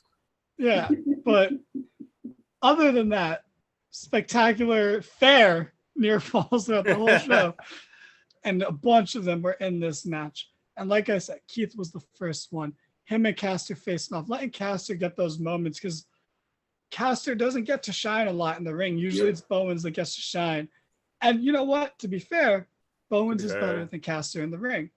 But I will say this about Caster. He did really, really well when Bowens was out with those singles matches. He did. Yeah. So, yeah, he did. He did. But because I love the Acclaim, so I think I could fairly say this, but he doesn't wrestle the same kind of style that everyone else wrestles in AEW. He's just, his moveset's a little more basic, and I don't mean that in a bad way. Are we talking Caster or? Yeah, Caster. Yeah, but it works for him, Yeah, no, you don't have to be flashy as long as you make it look good. Yeah, and you know what? And they did a great job of this on commentary and hyping this up. But Caster is a big dude. He is brolic, he is jacked, and he works out legs more than anyone on the roster. Which is why he was able to lift Keith Lee. Taz said quads tonight more than anybody has in a single night in history. I think between this match and the women's match with Jamie Hayter, he said quads like 18 times. Yeah. To be fair, I think the only person that works out legs more than Caster is Chris Statlander, but that's if not on the roster, but Tyler Bate for sure. Yeah. Yeah. Well, even then, he's catching up quick, but they were so beautifully over in this match. It is the kind of over where you can almost like remove yourself from it and just look in awe and being so impressed by it. It's one of those things where it's not only organic, but it has caught fire, which is, natural fires are a terrible thing. But, in this case, it's amazing. And Keith Lee and Swerve are two of the more over people on the roster, but they were villainized by this crowd, and rightfully so. And they played into it, which was always clearly the plan because it was part of the match. Yeah. So it's not like they were despite the fact they were on the wrong sides of the ring, but like corner wise. See, I actually, Danny, if you don't mind, I'm going to disagree a little bit there. I think that was one of those things that they decided to play into as the match came out. I don't think Keith and Swerve were going to play as heels. Maybe Swerve would because he is a tweener at best, in my opinion. No, but they knew going in. I think they dialed it up more. Yes, after the crowd reaction. I think that they figured because the Acclaimed are obviously face and Swerve and Our Glory are coming in as face, but can play a little more heel when necessary. And like James, I think, like you said, like Swerve is a tweener at best. Yeah. And I think as they heard the reaction, they decided to just dial it up to 11. I don't know, man. Those spots seem pretty planned. Like I said, when Keith went for the handshake, and then I jumped Caster because Caster kept getting the better of him early on in the match. Yeah, no, I agree. Not Like, an audible, some of like, that, yes. I think more with the crowd play and, just being absolute assholes. Yeah, but again, it was beautiful. Like I said, I was on the treadmill and I got so into this. This was the only match that genuinely pulled me in and got like real reactions out of me. Like I had jumped on the treadmill a couple of times. I fucking be careful with pumped. That. I was like, yeah, no, it's fine. Getting hurt is lame. So me and James don't do it. I still have hair on my knees from when I burned myself on a treadmill. So be careful, kids. That sounds like a very rough thing for you to do. But it's a long story. I got so invested in so many near falls where I was like, oh shit. Like as the match built, I kept getting this feeling of like, oh, they might actually do it. They could actually do it. They're so over. AEW can't be this dumb. This is such a WWE thing to do, to have a team be this over and have them lose. Because like I've said throughout the night, you're going against who is the hottest in the company right now, the number one merch sellers in the company right now. Love that new shirt. The freshly turned baby face again, and you're going to beat them? That's stupid. That is just bad decision making, especially when it's two ex-WWE guys. And it feels weird with Swerve because like he's an NXT guy, but that's like two ex-WWE guys who are still a Franken team. I don't give a fuck. They are not a real tag team. They are a Franken team. You got to get over it. They're a team now. They're a team now. It's been too long. They're a team now. Like, that's like saying the Bar is a Franken team. It might have started that way, but we got past it. Yeah, they were a team for 8 fucking years, basically. So that's a terrible comparison. Keith Lee and Swerve will not be a team this time next year. So they are a Franken team. If Mick Foley says they're a team, are they a team? Yeah, sure. If Mick Foley weighs in on it, he is someone whose opinion I still respect for the most part. So, Mick, I'll just say they're a team, please, and then Danny can get past this. Thank you, but appreciate it. I'll see you on Cameo. Let me real quick explain. They only teamed because they were both feuding with Team Taz, which if that's the case, AEW has 85 tag teams because plenty of people have feuded with Team Taz since AEW's inception. So that hardly qualifies in the team. And they were a team that was one of the few times where the stories they were telling made no sense and never paid off because they were clearly just telling that Swerve is a bad dude and he's not really friends with Keith Lee and going to turn on him. And then they won the titles and everything's peachy keen. And even though they played into the end of the match where Swerve was like, why are you showing these guys respect? They're not a real tag team. They're a team. They're not a real tag team. And they shouldn't be champions is my point, I think, ultimately. But if they're going to be champions, this was the perfect time for them to lose it because they're facing a real team, an AEW homegrown team, which they made a big deal of in the story. And, again, the most over people in the fucking company right now. And I can say that, and it's not my fucking normal bias because they just genuinely are. And the crowd was so into it. It was so rabid. And, to compare it to the other company, do you remember, specifically James, because I'm not sure if you were still watching WWE around this time, Rev, but when Rusev Day was the most over fucking thing. Oh, yeah, I was there. I was there for that. And Aiden English and Rusev were in a fatal 4-way for the tag titles. And they were so unbelievably more over than obviously the whole tag division because it's WWE tag division. At that point, yeah. Nothing. But so much more over than everything else on the show at that time. And it's like, just call an audible and have them win. It's the Usos. They can win the titles back whenever, and they have since then. Just have them win. This was the same thing here, except amplified even more because, Rusev Day had one chant, like 5 different chants here. I will say that Rusev Day thing right there had very big, we're not going with Dolph Ziggler energy and he's just doing it for the pop. But honestly, sometimes you just have to do it for the pop. I do agree. Yeah. And this was one of those moments. It's just on paper, and I'm trying my best to put my love for the Acclaimed aside. what purpose does Swerve in Our Glory holding the tag titles serve? And real quick, shout out to Chad because he's not here. Still a terrible name for a tag team. He's not here, but I'll push that narrative for him. I'll second it. Them being champs, what does that do going forward?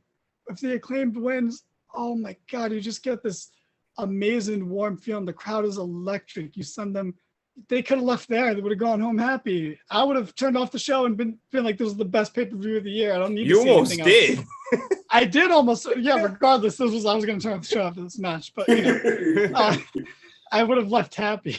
Not good.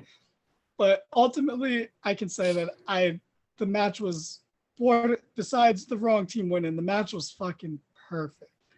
And you know what? To play devil's advocate to myself, if you're going to turn them heel, this is a great way to do it. And if they're turning heel to lose to FTR, I will say that is bad. And that's not the right move. And that you should have just never had them win the titles and have FTR beat the Bucks again, because that's the match people want to see, not a FTR versus a Franken team, as we all agree that they definitely are. But I loved this so much, so I don't want to only be negative about it. Seeing the Acclaim, seeing someone that I've been backing since people were like, this is stupid, what is this John Cena knockoff? And, like James alluded to, and earlier, him hitting the FU on fucking Keith Lee was beautiful. That's a beautiful moment because John Cena has admitted himself that Max Caster is better at the gimmick than him. How the fuck did I not realize that was an FU? Yeah. Because you're probably just so like, oh my God, he picked him up. Yeah. It was beautiful. And again, they did so many, and this is one thing AEW thrives at, but it's almost detrimental to them, where it's like in these pay-per-view matches, these big matches, everyone will go, pun intended, all out and hit the big moves, the big callbacks, these big character moves, but it'll be for nothing ultimately. In a lot of the cases, because they don't win, they come up short, which isn't always necessarily a bad thing, but it's such a reoccurring thing in AEW where it's like, how do the Acclaimed cover for this? Like, you're just falling back on the fact that they're over. I don't think they have a plan for the Acclaim now. Yeah, I don't even think they have a plan for Swerve in Our Glory now. So it's like, why not just give the Acclaim the win and have the over people win? Strike while the iron is hot. They are really bad at striking when the iron is hot. They did not do it with Orange Cassidy. We didn't talk much about the ladder match, but they didn't do it with Dante Martin, and now it's like him being in the ladder match felt like a joke. Whereas it really did. He was the most out of place guy in the match. Yeah, and that's crazy because Wheeler Yuta was in but that kick. Don't be Eric. No, that was for Eric, but like again, it's like you're not striking while the iron's hot, so he just faded into obscurity. Orange Cassidy, it will always be over, but you didn't strike while the iron's hot, and now he's just never. It's not the same. You never have one big one. Getting him first pack again for that title. So you didn't even I'm excited for it. Wait, how can you challenge? Isn't he American? I did. That's not an established rule. I think he's Canadian. Okay. No, yes. Well, yes, no, he's from wherever, so it doesn't matter. Oh, that's true. He is from wherever. But is he actually Canadian there? Eh? I thought he was. But I could be. I got it. Go ahead, Dan. Keep going. I got it. No, it's that's neither here nor there at this point. But even you could argue that they didn't strike while the iron was hot with Wardlow, and look how far he's fallen. He's still over, but like it's not the same. It's even worse with Wardlow because they absolutely did strike while the iron was hot. They just let it flounder afterwards. Yeah, they tried to put the fire out, honestly, but like. Him lose, I said it then, and I still believe it now. Him losing the Scorpio Sky was dumb. They didn't strike with iron was hot with Keith Lee. Like he came in, he lost that ladder match, and then he was in a Franken team with Swerve that maybe is a legit team now. Okay, maybe it's new rule: drink every time Danny says Franken team. Maybe they're a legit team now, but back then they were a Franken team. All right, I'll take it. But they didn't strike while iron was hot then, and it's just becoming a reoccurring thing, and it's a little deflating, especially when like you get invested. Like a lot of these guys are my favorite guys. Like the Acclaimed are my favorite tag team. Orange Cassidy was my favorite singles guy for a while. Like Darby kind of, but at least Darby got the TNT title. So like, you know, and him and Sting are undefeated as a tag team. Why aren't they tag champs? They're more of a team than Swerve and Our Glory. Undefeated, never lost a fucking tag match. Undefeated. They beat FTR, the best tag team in the world, debatably, you know. But like, it's, I don't know. Like that is genuinely deflating. Like a lot of me shitting on the show is hyperbolic and just having fun and just not being your usual self. Yeah, and I don't want to just flat these like suck off AEW, you know, or WWE. Like you gotta have a balance, but you know, it's like I just think you're missing opportunities. And then it's like another to compare to WWE, because I'll shit on them too real quick. It's like when Seth Rollins came back from injury and they just were hell bent on having to be a heel instead of just going with the enormous white hot babyface reaction he got. Yeah. They waited like 3 months and did it. Yeah. And it was just not as good. And he never was as over as he was when he first came back. So like it's the same thing here. The match itself was borderline perfect, amazing. I think it showed a lot of people that the Acclaimed are more capable than they ever thought in the ring and not just charismatic. I think it showed that, you know, Swerve and Keith are going to eventually turn heel. I think it showed why Keith Lee is amazing and why Swerve is good. I've warmed up to Swerve a lot. You know, I hate him right now because he beat my favorite team and it's bullshit. But the crowd chanted bullshit at the results. Like that's not, you don't want that. Like that's. I think it was one of the kickouts too, because it was really, really, really close. It was another one of those 2.99999s, and and they were upset because the crowd just very wanted the match to end. And that's, you know, that's one of the AEW thing is not ending matches when they've crescendoed perfectly, but. And then the gesture after the match, it was just a bad. So I was like, read the fucking room. The crowd did not want to see. They booed the scissor. That's the only time the scissor will ever get booed because it's bullshit. It's you can't turn heel and work heel in a match and then show a sign of respect after. Like, I agree. Bias aside, that's fucking dumb. That's bad logic and made everyone look a little worse. I don't know. Can we move on? I don't want to hear us talk about this match. I was about to say, now that Danny has talked about this match for almost 20 uninterrupted minutes, James, do you have anything left to say? I mean, I agree with almost everything Danny said in this instance. Besides the Frankenstein thing, I get it. Yes, besides the Frankenstein thing. Drink. I love the match. I think they should have pivoted. I think the Acclaim should win. If there is a plan for Swerve and Our Glory, sure. But I agree with you. I don't think there is. I think it's who's next. And at that point, who cares? Even if, like, not that I would have wanted this for Danny's sake or even for their sake, but even if the Acclaimed won it tonight and then they drop it by Wednesday.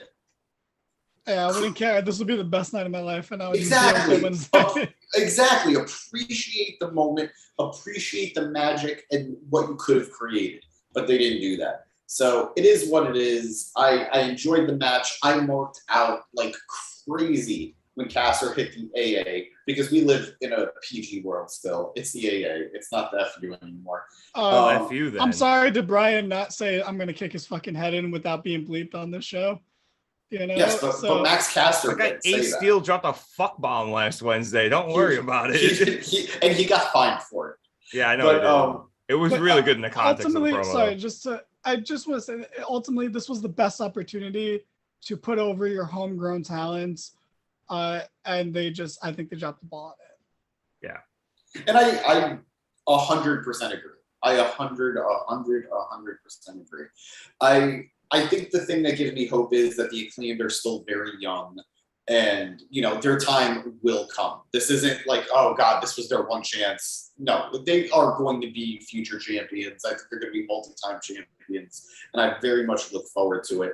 The one aspect of it that I really do want to touch on that I don't think you got to was, yes, they acknowledged Bowen's, you know, his body, giving out on him frequently, like sort of being the weak link of the team. I loved that this match continued to show how good Bowens is. We talked about how easy it is for Bowens to get overshadowed by Caster because of how charismatic Caster is, how great he is on the mic. but Bowens is legitimately a great wrestler. He is legitimately good in the ring. I think he's funny. I think he's charismatic. And if at the very least, all we got out of this match was more people are starting to open their eyes to Bowens, I would call that the moral victory that I will accept. Yeah. The Acclaimed are over. Actually, no. Allow me to rephrase. The Acclaimed have arrived. It's true. If you weren't on the Acclaimed, if you weren't on this train by now, you are 100% here. And if you don't see that after this match, then you're not looking. So, if this was their official full-blown coming out party, pun slightly intended again, then so be it. And they will get their shot. They will get the titles. I look forward to that because that's going to be a lot of fun. But this match was fantastic. I think it probably ends up stealing the show in most people's eyes, and I loved it. Just to wrap a couple of things up. One, Orange Cassidy is from New Jersey. All right, that is its own country. That is its own foreign land. Also, TIL, he's 38.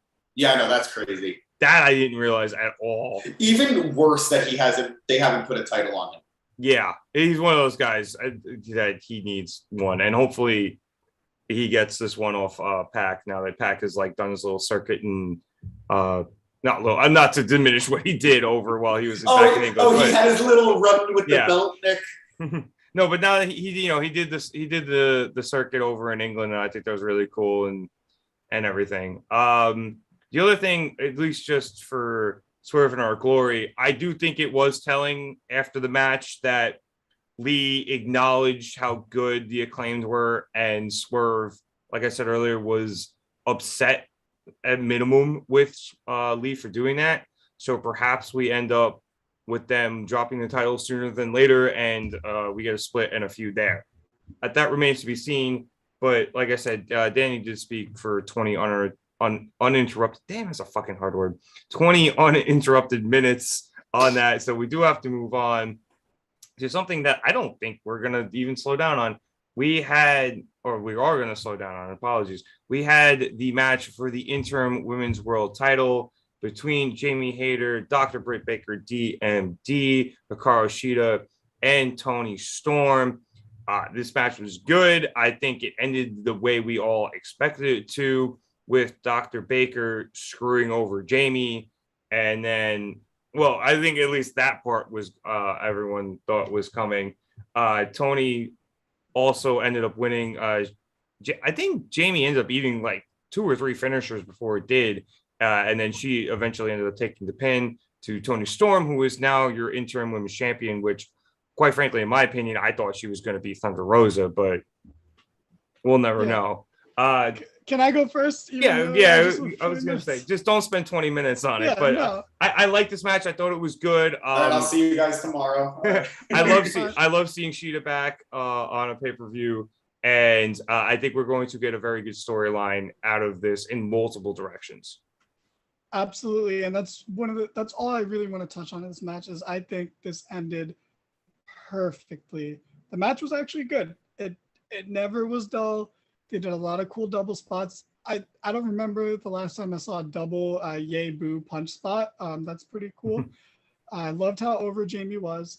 That was fantastic. Yeah, that was a really, really interesting dynamic to watch with the crowd, because I know she's a big fan favorite online. A lot of people really like her, or over on like Reddit and stuff, but it doesn't always come across on Dynamite with the crowds, because she's the heel and she's usually doing lackey shit for Britt. Now she's on her own for the first time, really, and she was really, really over with the crowd, and to the point where they probably wanted her to win a little more than Toni did. They wanted Toni to, even though I think Toni was the clear choice here. I did. I went into tonight wanting Jamie to win. Yeah, and that's totally understandable, and the crowd did too, and that's okay, and that's why they did such a good job with this ending, that they made it work. Because if they just had Toni straight up pin Jamie, anybody, it wouldn't have been received as well. Not that they don't like Toni, it's just they were behind Jamie because they've seen this, and a lot of it's because we're just sick of the teasing of this, and we're finally like, we just want something to finally happen, and they just felt like this was the night. Yeah. But I think Tony winning was always the right move, and it goes against everything I've been saying all night, where it's like, this is the one time I think the ex-WWE person should win, because they, the women's division is the only place where the ex-WWE people get treated badly, honestly. But, so I think Tony was right, and the way they did it was so perfect with, Jamie having the clear visible win on, I think, Sheeta, and then being pulled out or the ref being pulled out at the very last second. Like, I thought that was the finish. I thought Jamie won, and I was like, you know what, I'm okay with this, because the match won me over. She was so over during it, and like, that's cool. I'm okay with that. I'm not into another Hater Thunder Rosa match, because I think they have bad chemistry based on the nose breaking and everything. But in the moment, I bought into that, and Britt pulling the ref out was so good. It makes perfect sense, because they spent the whole match teaming up, working together, no signs of tension. Literally every single point. There was not a lot of pinfalls in this match, if you notice. And one of the only pinfalls was Britt and Jamie pinning Sheeta at the same time. So they had that moment of like, what would have happened? The multiple submission spot too, which is really cool. So it's like, what would have happened there? And that's one of those moments like, well, what happens there? Do they keep the match going? How do they declare a winner? So those were like the only pinfalls throughout most of the match. So it was a very nice detail. And then finally, when someone had a chance for an actual pinfall, is when just in the moment, Britt made that decision, and she sold it really well. It was like it was a reflex kind of thing. I'm sorry, it was a heat of the moment type of thing. But then immediately Tony hits the pile driver. Britt throws Tony out and just like, all right, cool, I'm gonna pin my friend now and go for it. The pin gets broken up, or no, Jamie kicks out, so she gets that babyface fire, which is important. And then Tony comes in, gets the win, and the only situation where Pin and Jamie didn't get booed by the crowd, because they did such a great job. Because it's Britt's fault. It's not Jamie losing. It's Britt's fault that she ended up getting pinned. Yeah, it's Britt's fault. Like you said, she took multiple finishers, and the crowd was just like, oh my God, she's doing something. She's breaking free of Britt. And that's really what this was about. It's not even about her winning the title. Like, the crowd wanted it, but they didn't want that as much as they wanted something for Jamie to do. And now she has that. And now Tony's the interim champion. And now we have a story between Britt and Hater, and maybe they'll bring Rebel into it and see where she lies on this. Maybe she'll actually do something for once. And then you have Jade as the TBS champion. And oh my God, look at that. You got 3 things going on in the women's division. 4 if you count the intergender tag stuff with the fuck boy Sammy and the I don't know what the equivalent of fuck girl is. Do we have a term for that? That's not like super demeaning. Not yet, but we'll coin it here. Yeah. Is it fuck girl with a U because it's fuck boy with an I? I don't know. Maybe. I guess we'll solve that for now. But now we actually have things going James, on. figure out what that word is in Brazilian. So the end of this was perfect. I'm sorry, I went on a little longer than planned, but like, I think this match is the best AEW women's pay-per-view match ever in terms of serving a purpose. Yeah, because I think there are plenty of people who would agree that you could have done this story with Jamie and Britt while giving Jamie the title, and that would have been cool. But then you only end up with one storyline out of this instead of James. You now have Tony has the interim title, which obviously eventually sets up, assuming she keeps it the entire time, which I think she will, for the Thunder Rosa match that they were originally planning on. And you also get the Jamie and Britt stuff coming out of it well. And you're getting multiple branches of storylines, which is something that the women's division desperately needs. I think, not to be the Debbie Downer of it all, but I have just become so pessimistic with how the women are booked in AEW. So totally fair. Yeah, I'm just kind of glad that there seems to be any buzz moving forward. So I'll take it as is. I was like that's what I said. I just said it more optimistically than you did, which is rare. But I can also say that I was disappointed because I wanted Jamie to win going into it, and like we had with MJF and Wardlow sort of like the Batista ascension, where it was like, MJF was the Triple H and Wardlow was the Batista being held down and being like stuck. I think this could have been a very fun twist on the Randy Orton ascension, where the underling wins the world title and the boss isn't happy with it, and that leads to oil. But, good for Tony. I'm very interested to see what happens when Thunder Rosa comes back, because it becomes, at this point, every interim champion has gone on to become the actual champion. Sammy Guevara did it. Yeah. Moxley did it. And I think we may see that trend break with Tony. I don't think her reign is going to be officially recognized. I think Thunder is going to beat her and turn heel in the process. But that sounds terrible. It does. I honestly thought Thunder was going to lose. Should she have been healthy, was going to lose tonight and turn heel to Tony. Yeah. I thought that was at least in my opinion, that was my prediction for this match until obviously Thunder got hurt. So I think that's why they ended up going with Tony winning the title. And then I guess, I don't know if they accelerated the Jamie Britt split, or it's hard to say a storyline that's been going on for like a year and a half. Yeah, I meant like accelerated. Perhaps not accelerated, but like jumped to the pay-per-view instead of being on Dynamite or something for the post match show, or perhaps it was going to be on the go home show, whatever it was. But yeah, I see what you're saying there, James, with the Orton comparisons, and that also would have been cool. And it could also be one of those things where Jamie doesn't end up getting a recognized title reign while still having a title there for a while. So when she does eventually win the undisputed title, it's still a very big moment and stuff like that. So it definitely could have worked. I just think personally, I like the idea of multiple storylines coming out of this. Definitely. Because like you said, this women's division has been clearly lacking. And this is something we harp on every week, it feels like. And I think that is probably the biggest detriment of AEW and Tony Khan's booking. I think that Tony says that he books to the ratings and the women don't get good ratings, but I also think that he never really gives them a shot to get them. They're always at like the 9:20, segment of Dynamite. They only pretty much get the one segment or maybe two, but they're all back to back. And it's like, dude, if you book these women in more prominent spots, they're going to get the ratings. You have to build them to get it. If you just keep throwing them dog shit, they're going to bring back dog shit ratings. It's not their fault. I completely agree. Agree. So, hopefully this leads to something more. And we have Tony Storm going against whomever comes next. We have Britt and Jamie doing their thing. I hope she is back a bit more. I love her. I like the fact she has another company's title while in AEW, which is really cool. I always like seeing that. I did want to throw out a couple of the spots I really much enjoyed.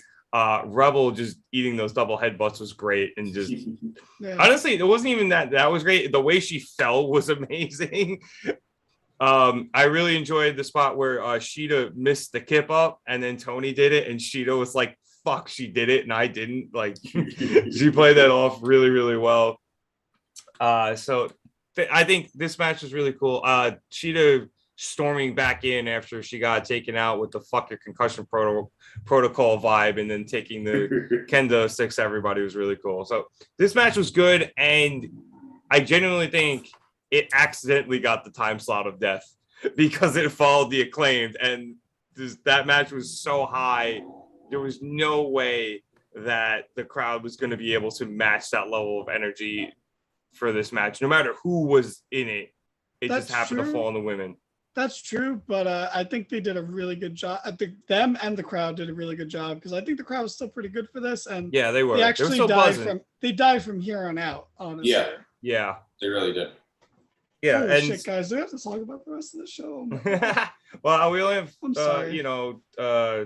more. The guy who went 20 minutes on the Acclaim doesn't get to say. That's why I said I'm sorry.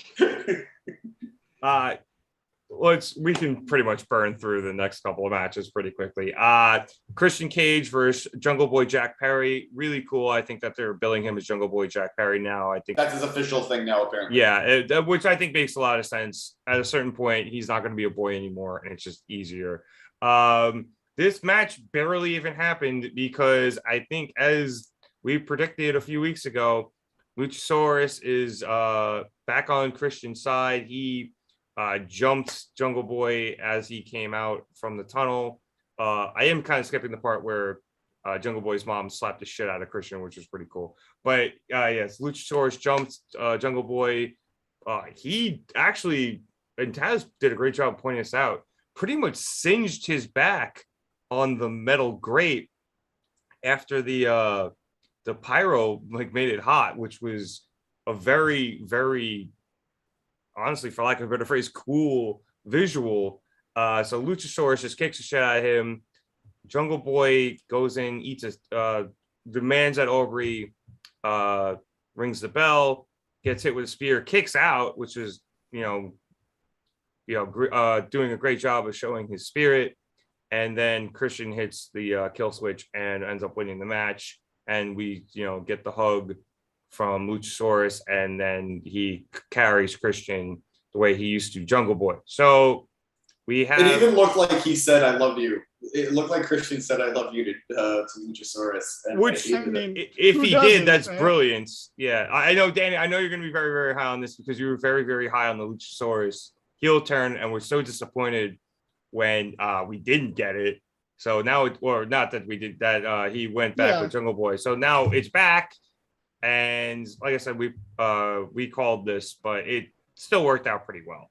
Oh, this was perfect. This was exactly how this match should have gone. Score 1 for the good guys. I was waiting for it. That was on my bingo card. Score 0 for the attempted murderer.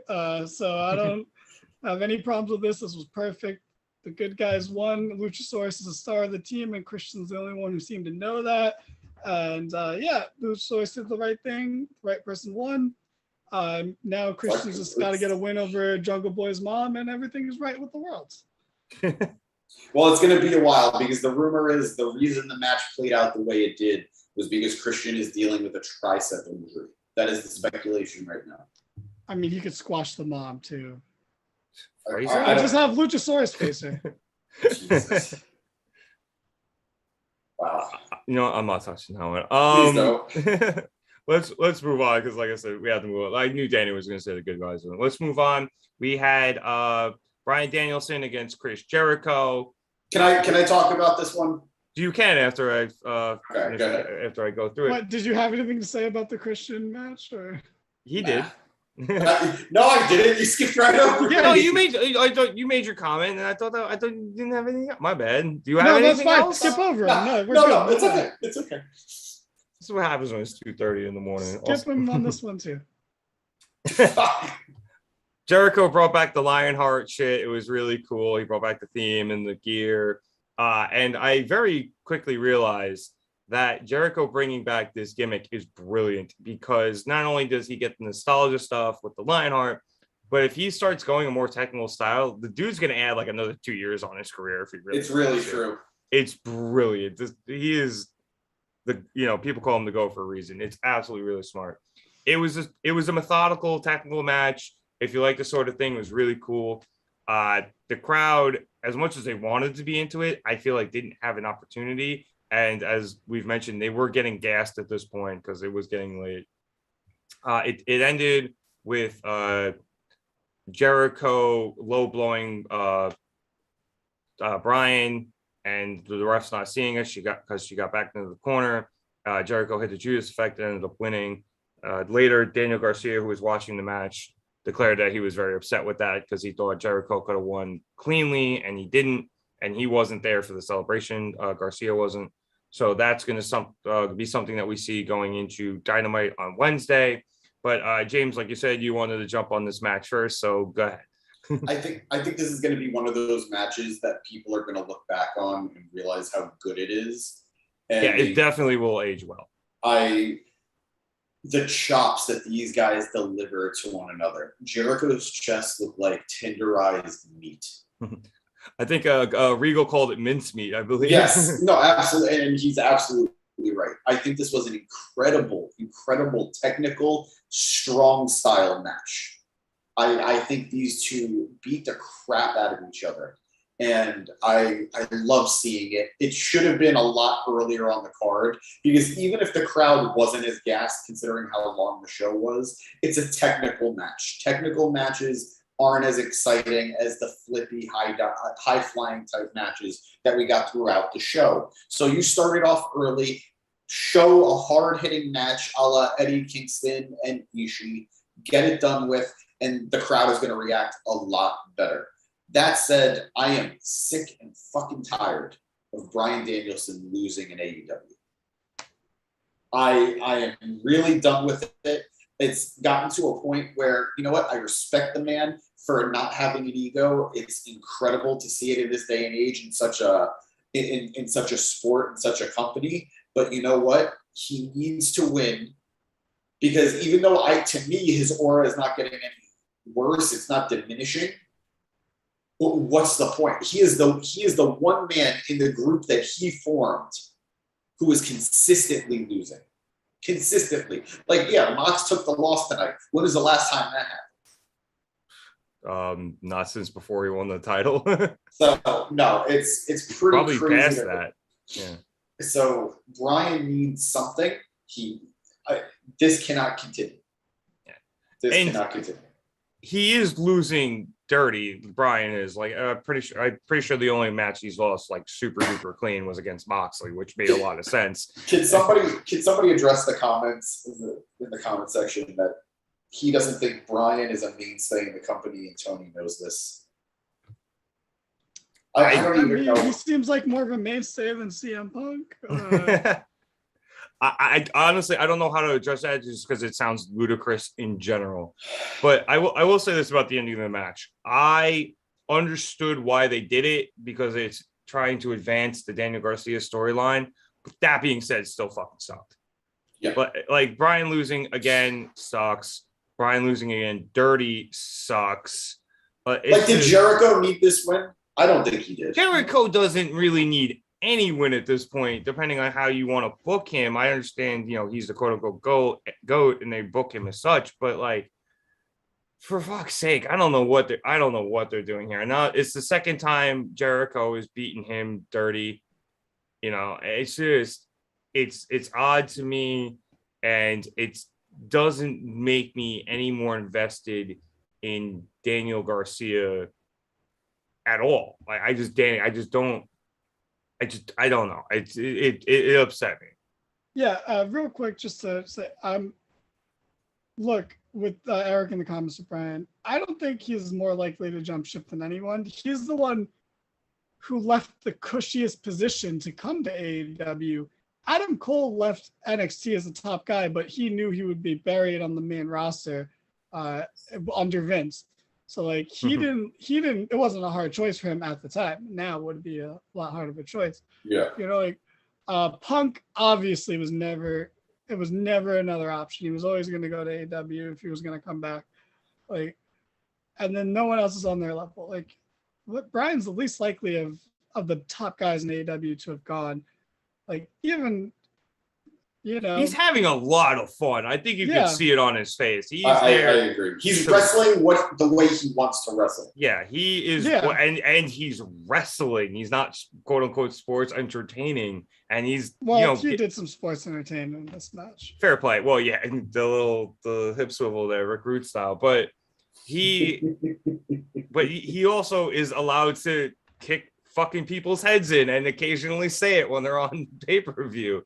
So I think he's having a lot of fun, and I don't think there's any reason that he would want to leave unless something changes. But yeah, but anyway, that being said, the match itself fantastic, technical. The crowd sucked for it. Maybe Chicago's not all that great a crowd after all, but or maybe they're tired. Whatever. Yeah, they're tired from all the wrestling they get from AEW every friggin' month. Yeah, they're really burning out that market fast. It's they gotta chill out with that. But the match was fantastic. And again, though, Brian is having fun and he's wrestling like how he wants to wrestle. But like I said, the last match he had, I hate how the fucking months of him beating people with different moves is the payoff to it is none of those moves ever end in matches anymore. Yeah, right. It's gone completely by the wayside.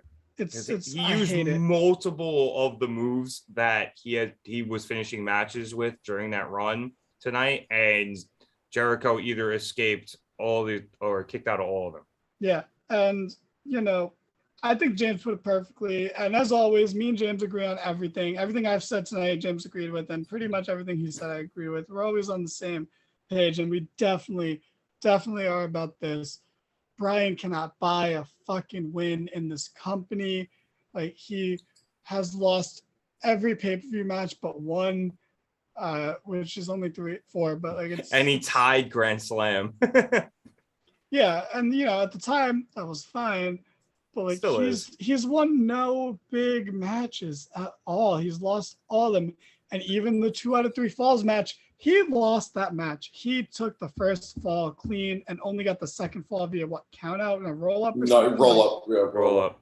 So he looked like the loser there too. Like, and that match again, one of the best matches of the year, but I don't agree with any notion that Brian looked good in it. I think he looked like a loser in it. I think he looked smart in it, but he didn't look good. He looked like the wise veteran who was able to outlast the younger opponent. No, but he looked like he snuck out of it with the win, as opposed to that. I think that's what they were trying to do, but it didn't come across like that. Because I forget exactly when, but Garcia had another visual win in the match. So like he lost. He got really, really close. I do like him putting Garcia over to an extent, but at the same time, I can. To Moxley, he lost to Hangman, who should never lost to, and he should have just been champion at that point. But that's neither here nor there. He had also lost to Garcia the week before, even though again it was dirty. But even then, he did do it. But I do like Garcia getting a pinfall there on his own accord and helping put him over. But I do understand what you're saying. But he was the better man. Not coming off of injury or not coming off of injury at a certain point. Yeah. And, to Alex, why is this match even necessary? I don't know. But like the way they set it up too, it makes Brian look like a chump, because the whole thing was like he's laughing at Jericho, calling him a joke, and then he loses. And it doesn't matter that it was dirty, because that's like borderline clean for AEW at this point. Like it was one instance of cheating, just the one. And then he got hit with the juice effect, and Jericho took forever to pin him, and he couldn't even kick out of it. Like it was bad. He looked so bad. Like, bro, you've been wrestling for this long, and you're going to lose to one of the most basic ways to fucking cheat. Like it was bad. It was a terrible finish to what was ultimately a really, really good match. But Brian needs to win some matches, because even then, this continues the Garcia story, but everything continues the Garcia story. The way the match ended did not have to affect it at all, because I agree. If Jericho loses, then it's like, well, Garcia beat the guy you couldn't beat, and that's a better story, because then Jericho's more insecure and he's more angry and he takes you can roll with that, definitely. And then there's just more ways you can go with Brian winning than Brian losing, because then it's like Jericho's kind of right, where it's like, yo, your hero's a loser. Why would you even side with him? Like, he's a loser. You beat him. I beat him. He beat Hager, but okay. Like, so, who cares? Like, it's bad. Brian losing is bad. I agree with James, and I am a mark for Brian. He is one of my favorites of all time, and he was my favorite for a long time. And, like, I do want him to win more, because he's already taken, like, 5 losses, and he's only been there a year at this point. Like, it's too many for someone of his caliber. He didn't need to lose to Mox at the Blackpool Combat Club. Again, I think the dynamic is more interesting if the babyface loses and then it's like, oh, this heel's right, and then joins him that way, as opposed to like... Or even better, Brian winning that and Moxley going on to become interim champion, but Brian didn't. Another great, like... Yeah. So many wrinkles. Or like there's... Or, if these things played out differently, if Brian wins that, I think Brian goes on to be interim champion, and then we get Brian versus Punk, and that's way better. No offense, Moxley, because this was, the promo segment is unforgettable, but that squash match is also unforgettable, and they kind of bounce each other out a little bit. So I think they're botching Brian badly. I think Gerald was right. He didn't say that, but I know he thinks it. And like I agree with them on that one. I'm just disappointed with a lot of the results tonight. I don't know. Like all the matches were good. There was barely anything that wasn't good on the show besides the maybe a little bit of anti-chemistry between Jade and Athena. Yeah. I think you are not only well within your rights, I think you are justified in thinking that in terms of the results. So I disagree. I had a good time. I think some of them are right. I can see how rather this could have been better booked and still have gotten the same result. So better results, honestly. Yeah. Well, I mean, same results in terms of storyline. Yeah. So I think we can all agree on that there. Let's move on to what is our last match that we're reviewing tonight. And I want to gloss over this just because, not gloss over it, because it was a good match. It was Darby Allin, Sting, and Miro against the House of Black.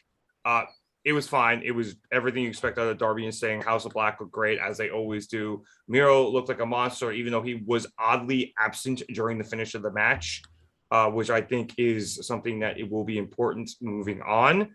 But actually, the thing that came out of this that I think is more important is after the match, Malachi reportedly, according to SRS, I believe he tweeted out, both blew a kiss to the crowd and bowed and hugged the rest of the group. Yes, and he hugged the rest of the House of Black. So, given the recent rumors, James, about people not getting their release after requesting it, Malachi has been one of the rumored guys. I don't know what's up there, but it is a very, very interesting move by him. I mean, by all accounts, what we've heard with Malachi is, one, he's dealing with some mental issues, some physical issues pertaining to his back. And, he just wants some time away from wrestling in general. And two, he hasn't been all that happy with his presentation. Now, nothing against Malachi Black. You have every right to say, you know what, I want something different. I think he's been presented beautifully. I mean, that entrance was awesome. Maybe his rivalries haven't always been the best, but he has always looked like a legitimate star in AEW, and they've treated him like a star. They've treated him like a big deal. So if the presentation thing is a part of it, I don't know what to say. Maybe reassess. But, if he's working through some things, I hope Tony lets him have time off, lets him regroup, recharge, reboot eventually. Life, maybe. Exactly. Well, maybe not, because I don't want him in that company spending time with her. But, I wish him the best. I know a lot of people were confused as to the finish, or not happy that House of Black took another big loss. But if he's leaving, it does make sense. Or if he's taking time off, it does make sense. But, man, Miro needs something better really soon. Yeah, like I said, I think him not being involved in the finish or even getting his hand raised is definitely something that's going to come up. I enjoy the end. I like Sting. Yeah, no, I did too. That was smart. Being the crafty veteran and using the mist against Malachi. He was like a sniper with that mist. I didn't even see the mist blow just because of how he was. Yeah, it wasn't as much as when Malachi does it. Malachi, I feel like, has a much thicker mist, and I'm getting dangerously close to a phrasing here, but yeah, you're right. Yeah, it was very targeted. And I think, honestly, too, the way they have presented the mist in AEW, perhaps it would allow Malachi to adjust his character upon his return. Absolutely. And I also think it's noteworthy that there was a promo package, and I don't remember if it was for Full Gear or something else in the future, but they showed the House of Black minus Malachi. It was just Julia Hart, Buddy, and Brody. So... Yes. Perhaps that is, a bit of foreshadowing that he won't be around for a while, whether it is, due to both physical and mental issues, or perhaps he does have contract problems, or who knows. The news coming out of the backstage and the locker room in AEW has been so murky over the last few weeks that it's really difficult to tell what's true and what's not. So that is something to also keep an eye on. Danny, do you have any thoughts on this match before we start wrapping up here? I'll be honest. I was in the shower. I didn't really see this match. But if Malachi, if he's taking time off, I wish him the best. I hope he's okay. If he just wants to leave to go back to WWE, I think CM Punk put it really, really well in his scrum. If you ignore all the fucking batshit angry, controversial shit he said, when he said the grass isn't greener on the other side, the grass is greener where you water it. Yep. And I think that was actually beautiful. Really yeah, it was a really good line in a angry tirade filled with a lot of swear words and other shit. But that was like one of those ones I'm like, I think he fucking nailed that. I think that, and it applies to both sides, so don't get me wrong, but like, I just can't relate if Malachi wants to leave to jump back to WWE. I mean, the thing with Malachi is he didn't want to leave WWE in the first place. He got fired.